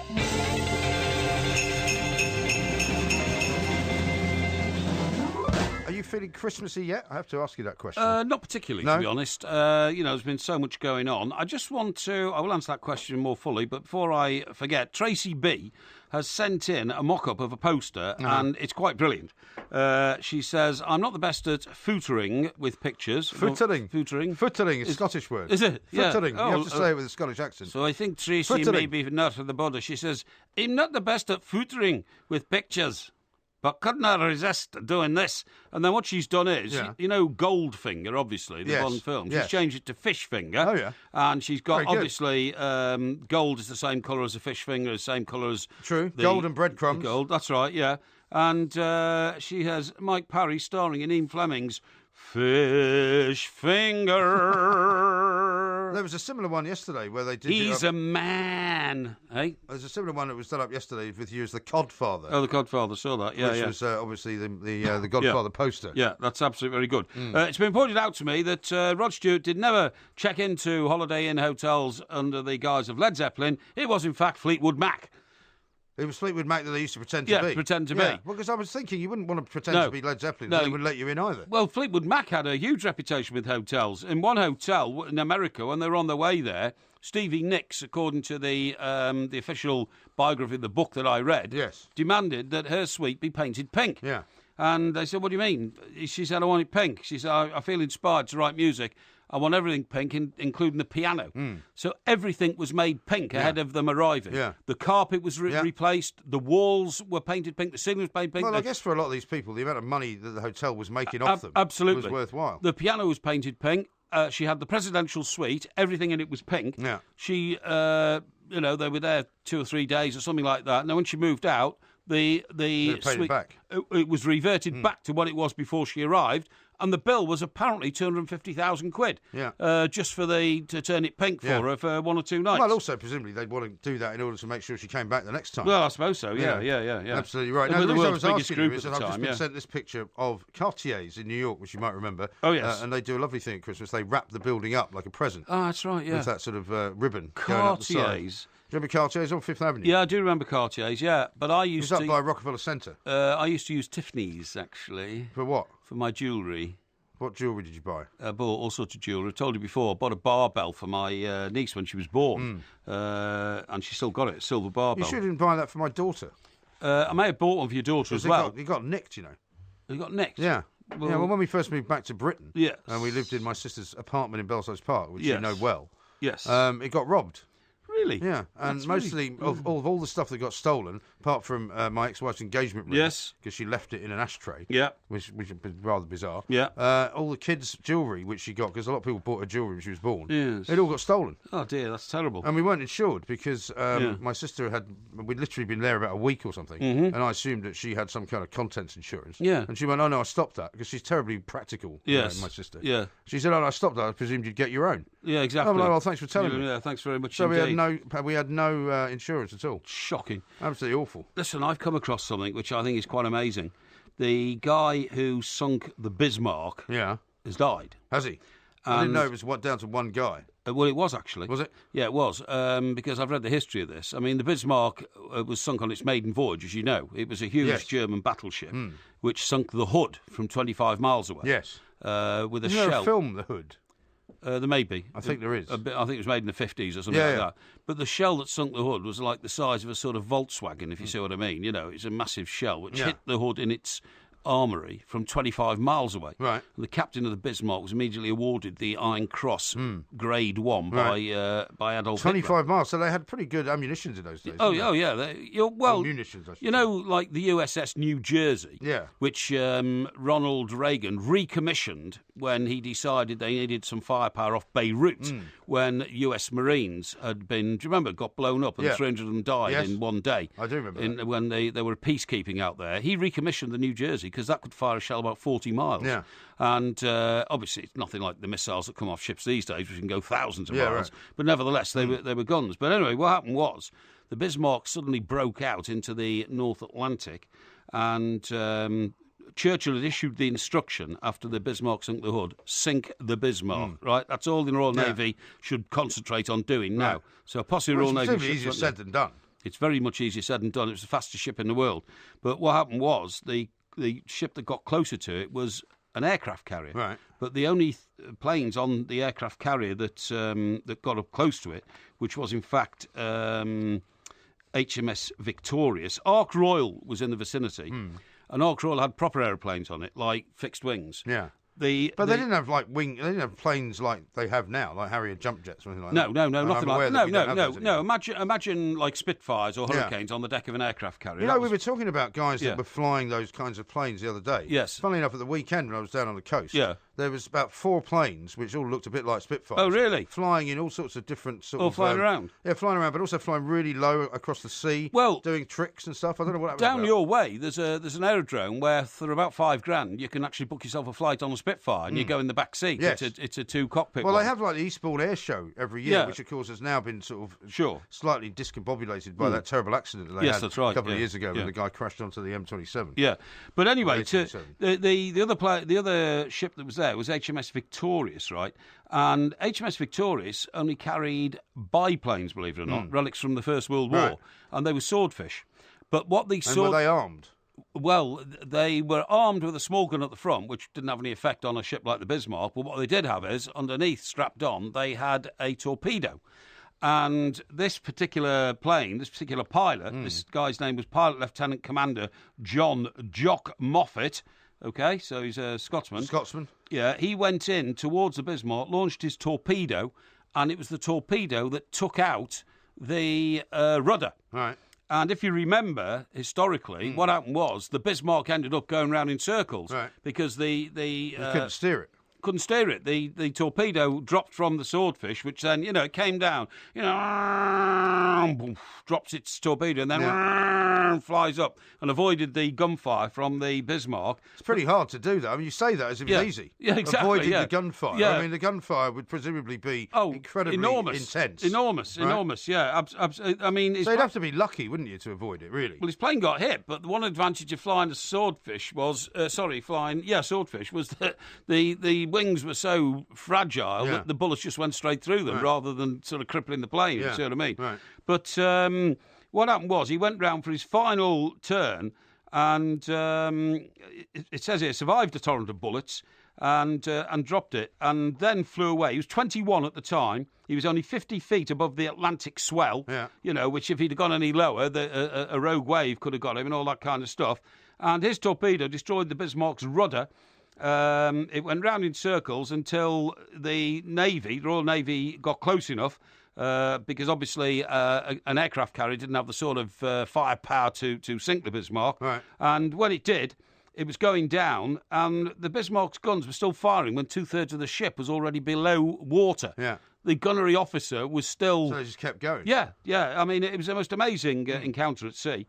And the quote from Pilot Lieutenant Commander John Jock Moffat was, when Churchill gave the order to sink the Bismarck, We knew we just had to stop her at all costs. Hmm. I didn't think twice. I just went in and dropped my torpedo. Isn't that an amazing moment in history? That is an amazing moment in Yeah. history. Paul says, Yeah. of your swordfish impression, that was the best Chewbacca impression ever by Paul. Yeah, well... Did you know there's a new Star Wars film out, by the way? Somebody's been to see it tonight. Dave, our producer, has That's been to right, see it, he has, yeah. He said it was very good. Yeah, yeah. But there's quite a lot of pieces in the papers about it. Yeah, and You're it's not a getting Star good Wars ratings. fan, though, are you? Sorry? You're not a Star Wars fan, are you? Well, I've never sat down and watched like the Star Wars trilogy all the way through. If Have you it's not? a trilogy, is there 5 of them? I don't know. Well, there's 6 of them, actually. There's the well, 6, this is yeah. the 7th, yeah, right? yeah. And what sort of marks are they Oh, getting? I'm just told it's the 8th, actually. The 8th, okay. Well, apparently they say Brit Felicity is a force to be reckoned with at the premiere. Right. Because Forrest Whitaker is in the movie. Felicity Jones Yes. is also in it. And it's the biggest film of the year, Yes. according to one paper. And apparently it's released later on this week. So, After a trilogy, 3 prequels and a follow-on from the original trilogy. Right.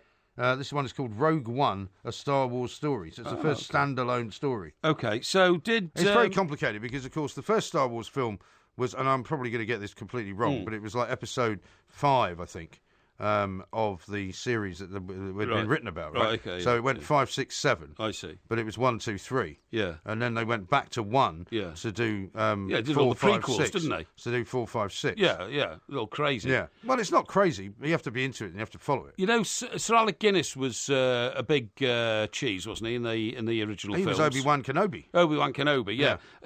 I read some reports from what he said of the film at the time. He said it was so ridiculous, he thought it was embarrassing to even be on it. And Yeah. after about 2 or 3 weeks, he tried to get out of it.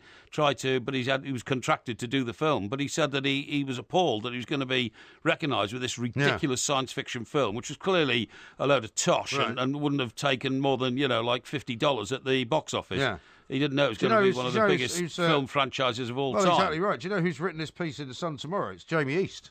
from Jamie Virgin. East. From where? Virgin does a mid-morning show on Virgin Radio. We've had him on the show. Jamie. Jamie Oh, East. he's a good lad. He's now the Sun's film critic. Good young fella, Well, he? he's now really? the Sun's film critic. Is he? Yeah. Well, perhaps he does that as well. Yeah. You know, these Well, guys he does, can, yeah. they can be multi-talented, Well, I mean, multifaceted. 3 hours on the radio is hardly going to be taxing, is it? What? It's certainly not for you. Well, no. Empty-headedness. Empty-headedness. Yeah. I take gross exception to that. Do you? How about Yeah. this from somebody who doesn't give a name? Ask Porky what was the last ship to go down after Pearl Harbor. I don't know what that means. I don't know because that was the US Navy. And It's a kind of ambiguous question. I'm isn't not it? an expert on the US Navy.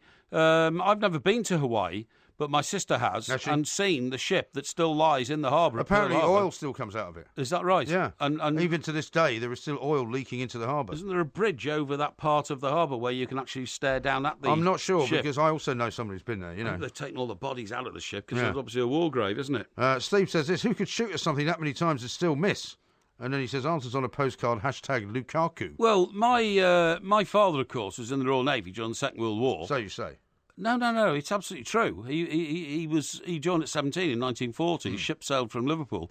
And when his ship was under attack from the Luftwaffe, right, he would he had a gun. I mean, he was assigned to a gun. Yeah. On the vessel that he was So sailing. was he a gunner as such? No, he wasn't. But I mean, you had a gunnery officer. But I mean, there were more than there were half a dozen guns on the ship, Yeah. and if you were detailed to man a gun, you did.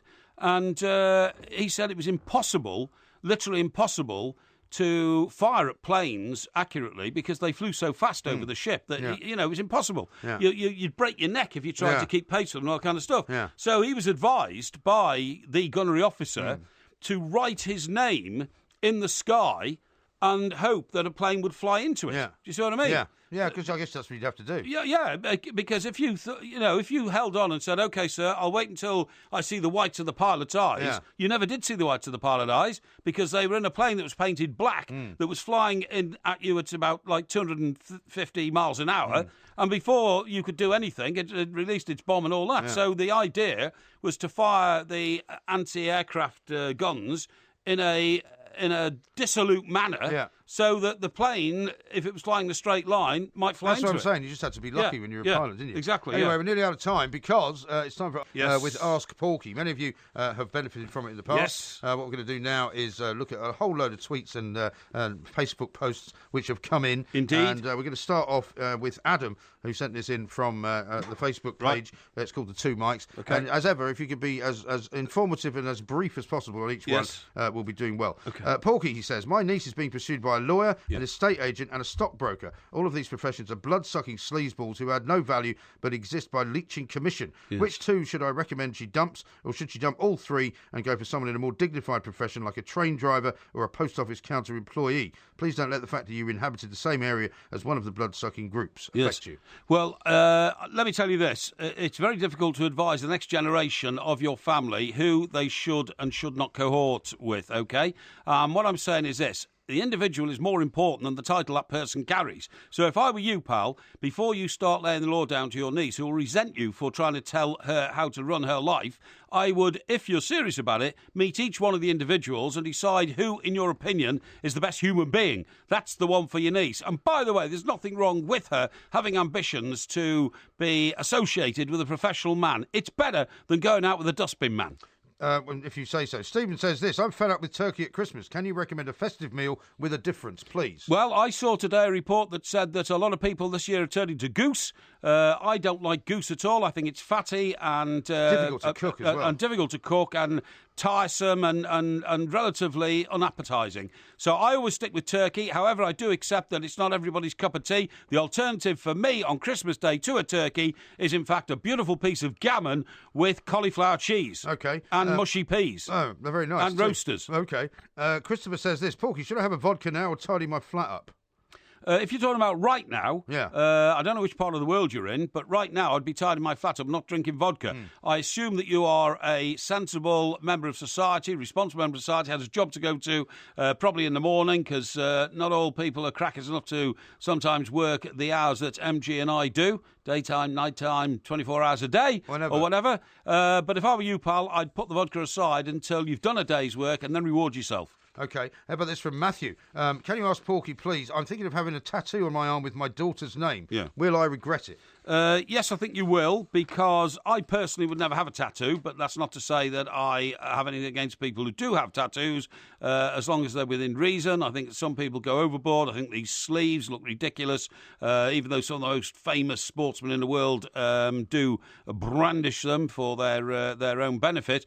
If it's your daughter, you've got to make your mind up whether you want to or not. It's not like your daughter's a girlfriend, is it? And that you're going to change her. She's going to be there forever. So I'd say under those circumstances, it would probably seem to be a very affectionate gesture by a father to his little girl. Okay. Here's one from Mark on Facebook. He says, Porky, I work nights as a truck driver and it's school nativity time. Do I go and watch my 3-year-old in his nativity play, or do I go to bed and get some sleep instead? Oh, I'd go and watch your youngster in the nativity play, because you'll regret it. Remember, you can drive a lorry any time. I know that you'll say, yes, but I get tired, and when I get tired, as long as you're not a danger on the roads, as long as you're not actually breaking the law by not having enough sleep, you must go and see your little girl. I mean, for instance, I'd be mortally upset if you said, oh, I've been offered a night out with the lads or my daughter's nativity play. You'd be an horrendous person to even think about the alternative of a night out with the lads. However, if it's work or your daughter, it's a fair decision to have to make. I'd go for your daughter's play. Now, this is a fascinating situation that unfolded on Facebook, and I'll just briefly sum it up. Okay. A guy called Pierre wrote this. Dear Porky, I listen to the podcast whilst I feed my baby, but wife says I shouldn't, as I must focus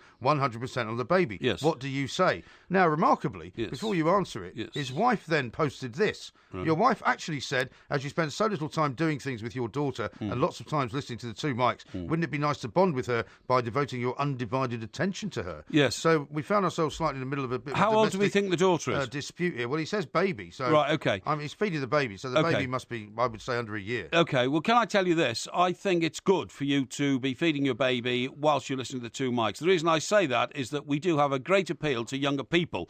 We've had a rash of youngsters doing Bobcat Bob impressions We have. and sending them in this week, and we do actually have resonance with youngsters to the extent where we've thought that on our new website, which will be launching before Christmas, hopefully, we may have a section specially devoted devoted to youngsters. So go ahead and you won't lose your concentration. You can't if you've got your little baby there. It's not a bad thing. OK, Liam says this, a bit of a football-related one. I'm a Stoke City fan and our Boxing Day fixture has been moved to the 27th. Yeah. I'm not used to spending Boxing Day not at a football match watching my side. Any advice? Yeah, my advice is take the family out on Boxing Day. That's a thing that I would often like to do myself, because Christmas Day is usually in the home and it can all be a bit stuffy at the end of the day and you all had too much to eat, too much to drink and all that kind of stuff. Great to get out on Boxing Day. I would go for a walk across the moors or something like that.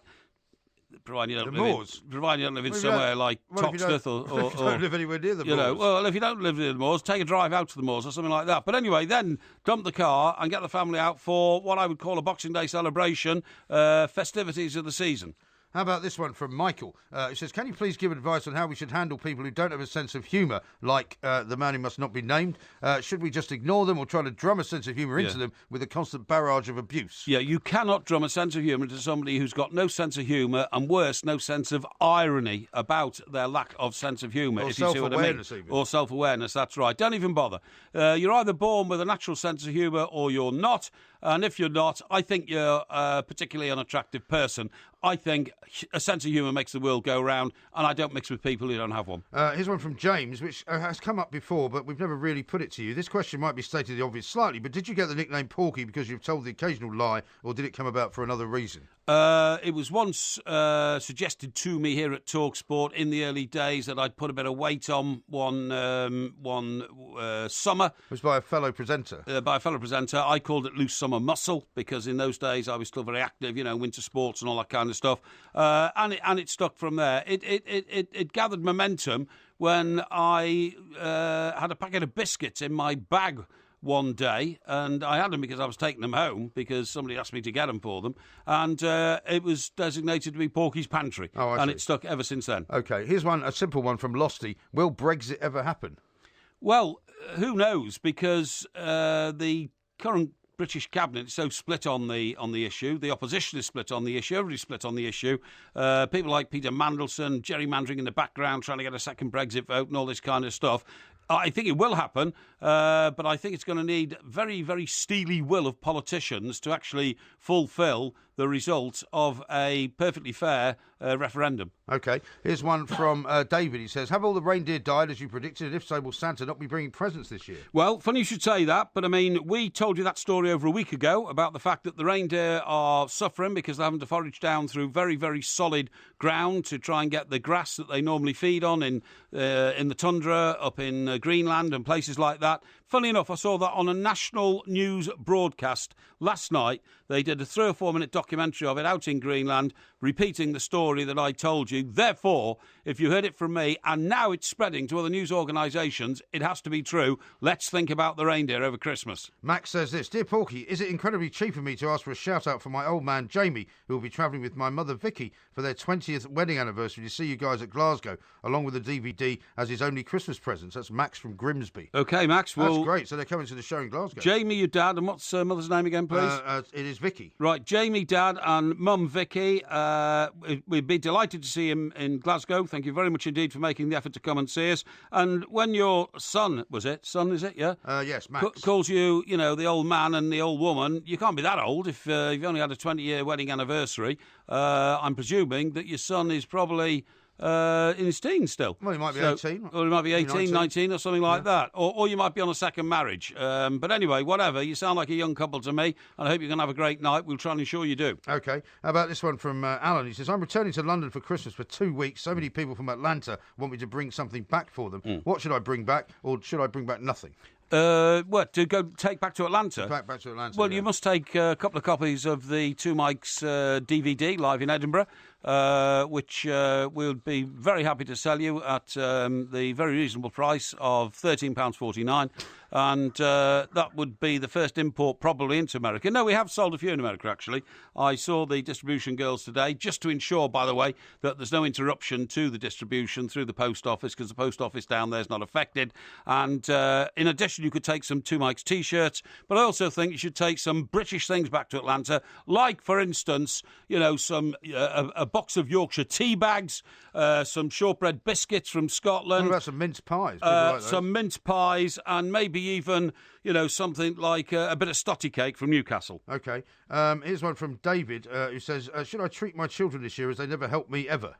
I'm not sure. That sounds a bit miserable. I'm not sure about that question. If your children never help you ever, it's you shouldn't get put off by that. Children are here for us to serve, if you see what I mean. You have children, bring them into the world because it's your job to bring them up. If they're then ungrateful young individuals, it'll change when they get older and they'll realise their value to you. So just keep going.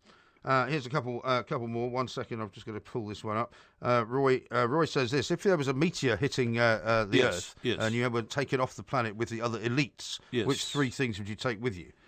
Which 3 things would I take with me? Well, it would depend on where we were going, to be honest. If we were going to somewhere that didn't have any oxygen, I'd take an oxygen mask, i.e. Good idea. A scuba diving kit or something like that, so I could breathe. Second thing I would take would be my own diaries, going back 10 or 12 years to remind me of what I've been doing. And the third, and the third thing I would take would be my Rolex watch, so that I would know exactly what time it was back on planet Earth, because I'd be lost in space. Do you know what time it is now? Because it's getting quite late. Yeah, 3:44. Norman says this: Dear Porky, why do people post so much of their private lives on social media, and what can I do to stop myself from getting annoyed at their constant boasting and complaining? Well, boasting is a terrible thing. Complaining, I think, also, is something that bores people to death. We have a friend, actually, who lives out in the Middle East there, and he's always whinging and moaning about, feeling depressed because this hasn't happened today and that hasn't happened. He doesn't suffer from depression as a medical condition. He just gets fed up and lets everybody know about it. I would keep those sort of views to myself if I were him. OK. And then finally, Tom says, which pop or rock stars do Porky think should serenade Donald Trump at his presidential swearing-in party? It's actually called the inauguration. Yes. And what Beatles songs would be appropriate for Trump to hear on the day? Well, I mean, to be honest, it would be at invitation. I remember when Bill Clinton first got in, Fleetwood Mac had in fact split up.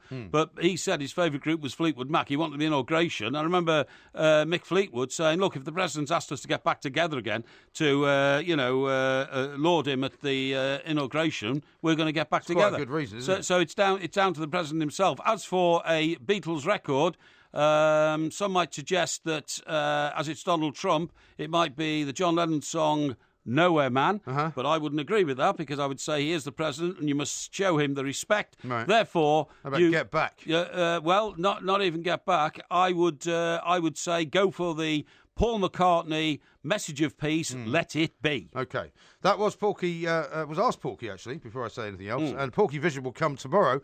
His TV review. Oh, of course, yes. And there's the Porky quiz on Thursday. This is Oh, Talksport. yes. Today you and I are not the same. You say you like the sun, I like the rain. But still before we go do it all again, you better catch your own train.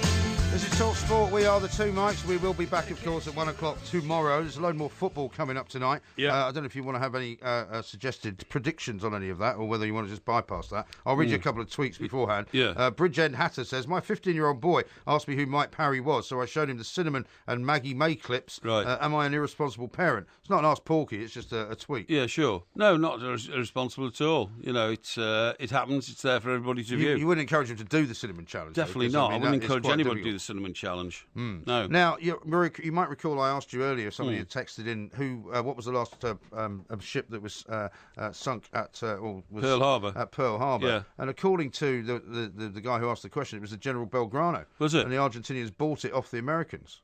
What? The Argentinians bought it off the Americans. Sorry, at Pearl Harbor? At Pearl Harbor. Maybe it wasn't sunk. In 1942 we're talking about? Was it that old? No, it wasn't that old. Are you sure? But having said that, remember, we've had 4 Ark Royals in the Royal Navy, Yes. so they could well have had more than one General Belgrano Yeah. in the Argentinian Navy. And maybe they built their own later. Exactly. Subsequently. Yeah, I presume exactly. the one that was sunk in the Falklands War was not a Second World War vintage. No, definitely not. No, definitely not. Well, I don't know. It might have been. No, I don't think it was. It wasn't. It wasn't that far back. I'm pretty sure. I mean, it was an old ship, but it had been bought from another country. I can't remember which one, but it wasn't. Second World War. Yeah, okay. Do you know what I've just found out? What? Do you know what's going to top the charts before Christmas on the Billboard list in America? Not the Rolling Stones. No, Are you sure? no, Mozart. Mozart? Yeah, Really? Wolfgang Amadeus Mozart. For it is he. Sorry. For it is he. for it is he, has beaten Beyonce to the top of the music charts in Christmas week.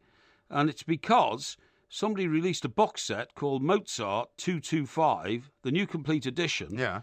Do you know how many CDs it contains? Because a normal box set contains a few. Yeah, 3 or 4 normally. This is 12, I presume, is it? 200. 200? It's got 200 CDs of Mozart in it. Do you know when I moved all my old stuff out of the old car? Yeah. And I got a load of CDs in there? Yes. I don't know where to play them. Oh, I haven't got a CD in your Jag? No. Really? Doesn't Are you play sure? CDs. Yeah, Are you I'm pretty sure? Yeah. Because my Merc does, and I was quite surprised, but I mean, still slip, Yeah, but that's an old design, that's what I'm telling you. No, I bet but- the new one doesn't. No, it's 1 year. It's 1 year. Yeah. Yeah. No, I don't think it's got a CD player. Really? That's, I'm quite surprised, Yeah. actually. It says here that... I haven't got one at home either. haven't you? No. I still have. Yeah. Well, it doesn't surprise But me. you've got a record... But I've got a record player, yeah. Yeah. Funnily enough. well, that's not and much good for a CD. Well, no, it's not. No. But, I mean, the point is I've got nowhere really to play the CDs. Maybe I should give them to you. No, I don't want them, thanks. I've You got don't all want my my... own I've got CDs. a massive CD collection. No, I'm I not... might introduce you to some new music. What you should have done, of course, if you had any brains, Yeah. was to have bought one of those systems which gives you everything. Why? CD, DVD, No, because they're not very good. record player no. on top. No, that's exactly what you should And have. even because I've got hundreds of them. What were those tapes called? Cassettes. Cassettes. No, I've got they're hundreds ridiculous. of cassettes. Hundreds of cassettes. Well, I'm just the sort of thing to be in your museum of football. I could never find the right track on a cassette. You know, you push it in this way, Yeah, and I backwards think and I'm that forwards, yeah. track. No, I'll pull it out and turn it round, Right. turn it over. I'm looking for that one. Whereas, of course, with the CD, you Yeah. can choose whatever you want. You can. It's which a lot is easier. brilliant. Which is Yeah. brilliant. By the way, I've got some information for you on the Belgrano here. Oh, yes. It was indeed the same ship. No, it couldn't have been. I think it was. It couldn't have been.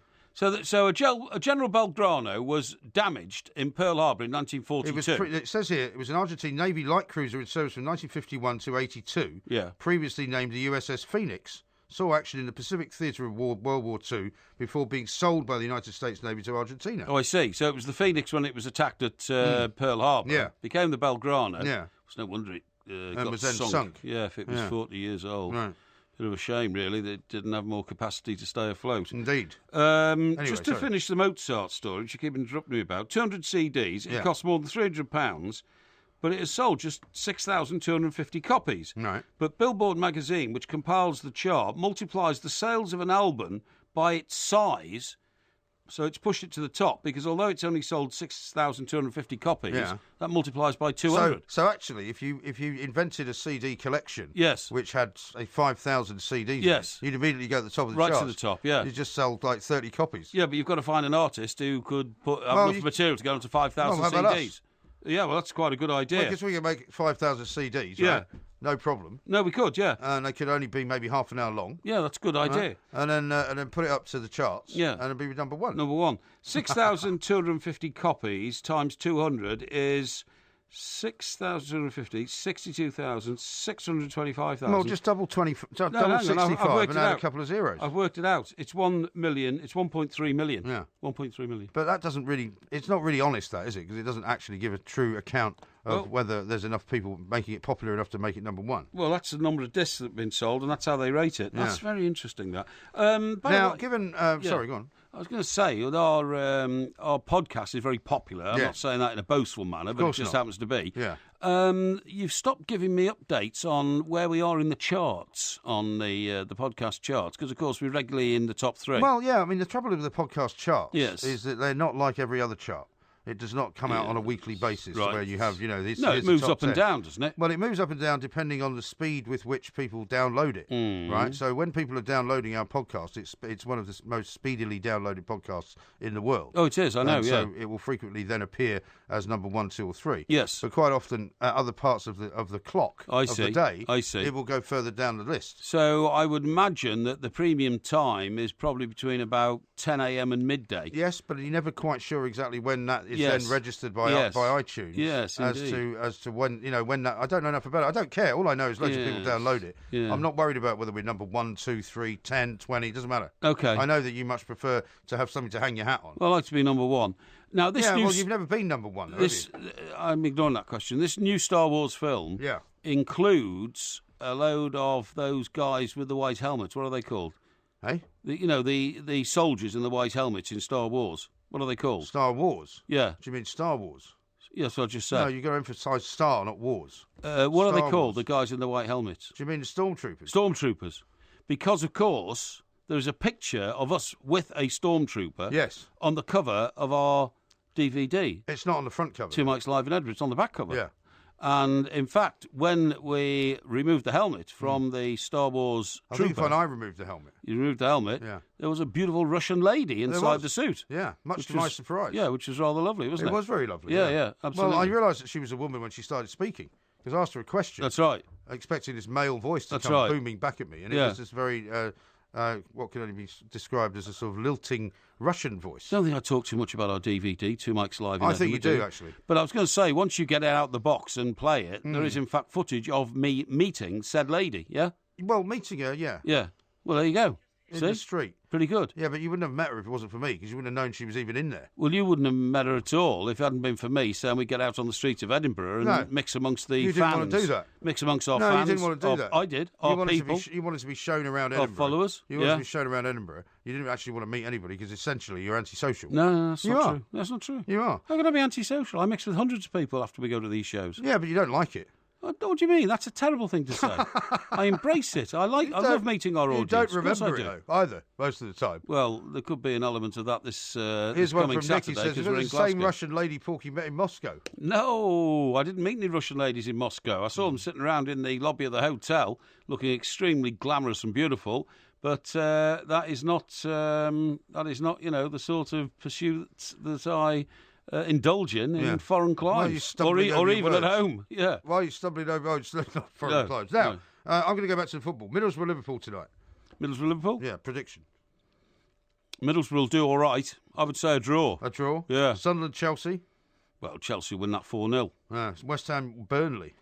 So West Ham, don't forget. Yeah, tough one. But Burnley away from home have got 1 point and 1 goal. So I'm going to say West Ham victory 2-1. Crystal Palace Man United. Yeah, Man United will win that. They're finding a bit of regular form now. I would say 3-1 to United. Manchester City Watford. Manchester City Watford. Watford, Everton got beaten 3-2 there. They'll do all right. I think Well, it's at the Etihad, though. City will shade it 3-1. Stoke Southampton. Stoke Southampton, very interesting game. Southampton looking good again, as they always have done. Draw, 2-2. Spurs Hull City. Spurs will beat Hull City easy. I don't think Mike Whelan's up to it as a manager, to be honest. That's a terrible thing to say, to condemn a man like that. But he's Mike one of Phelan. the... Mike Phelan. Yeah, what did I say? You said Mike Williams, didn't you? No, Whelan, I said. Whelan. Mike Whelan? Yeah, but it's Phelan, isn't it? It Mike is Phelan. And It's Mike Whelan. Mike Phelan's a great deputy, but I don't think he's enjoying the leap to being the number one banana. And finally, West Brom against Swansea. Bobcat Bob. Well, they've had a revival, and the last victory by 3 goals against Sunderland was pretty good. But I think West Brom at home under Tony Pulis, because they're on a good run. I would say it'd be close, though, 2-1. Okay. So, I mean, Sunderland bottom, Hull second bottom, Swansea third bottom. It'd be Yeah. great if Swansea can get up above West Ham, wouldn't it? Why? Well, I just want Bobcat Bob to succeed. You I want really Bobcat Bob I want him to be around next season. to do a good game? Yeah, I want him to make Push some the plays. envelope. Yeah, I want him to be around. I think he's a great guy. And who is it they're playing? Bobcat Bob's playing West Brom. West Brom are on my radar! Where's West Brom? Oh, West Midlands. Radarsville.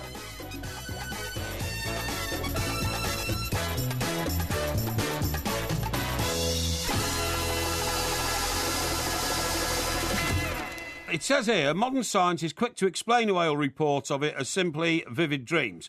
But those who say they've had spooky, amorous encounters say they're not making it up. Yeah. Indeed, in some cases, women claim they enjoy sex with spirits so much they have given up on real men. Well, So these women you've are had it, clearly Mike. these women are clearly deranged. You've had it, aren't MG. they? You have had it. What do you mean I've had it? You creeping Well, around the edges actually, there. I have had it. Yeah, you yeah, haven't had it for yeah, even the best part of this century, have you? You creep around the edges there, trying to, persuade women to get lecherous with you. Your days could be over, mate, if these women suddenly find that there's a spook out there.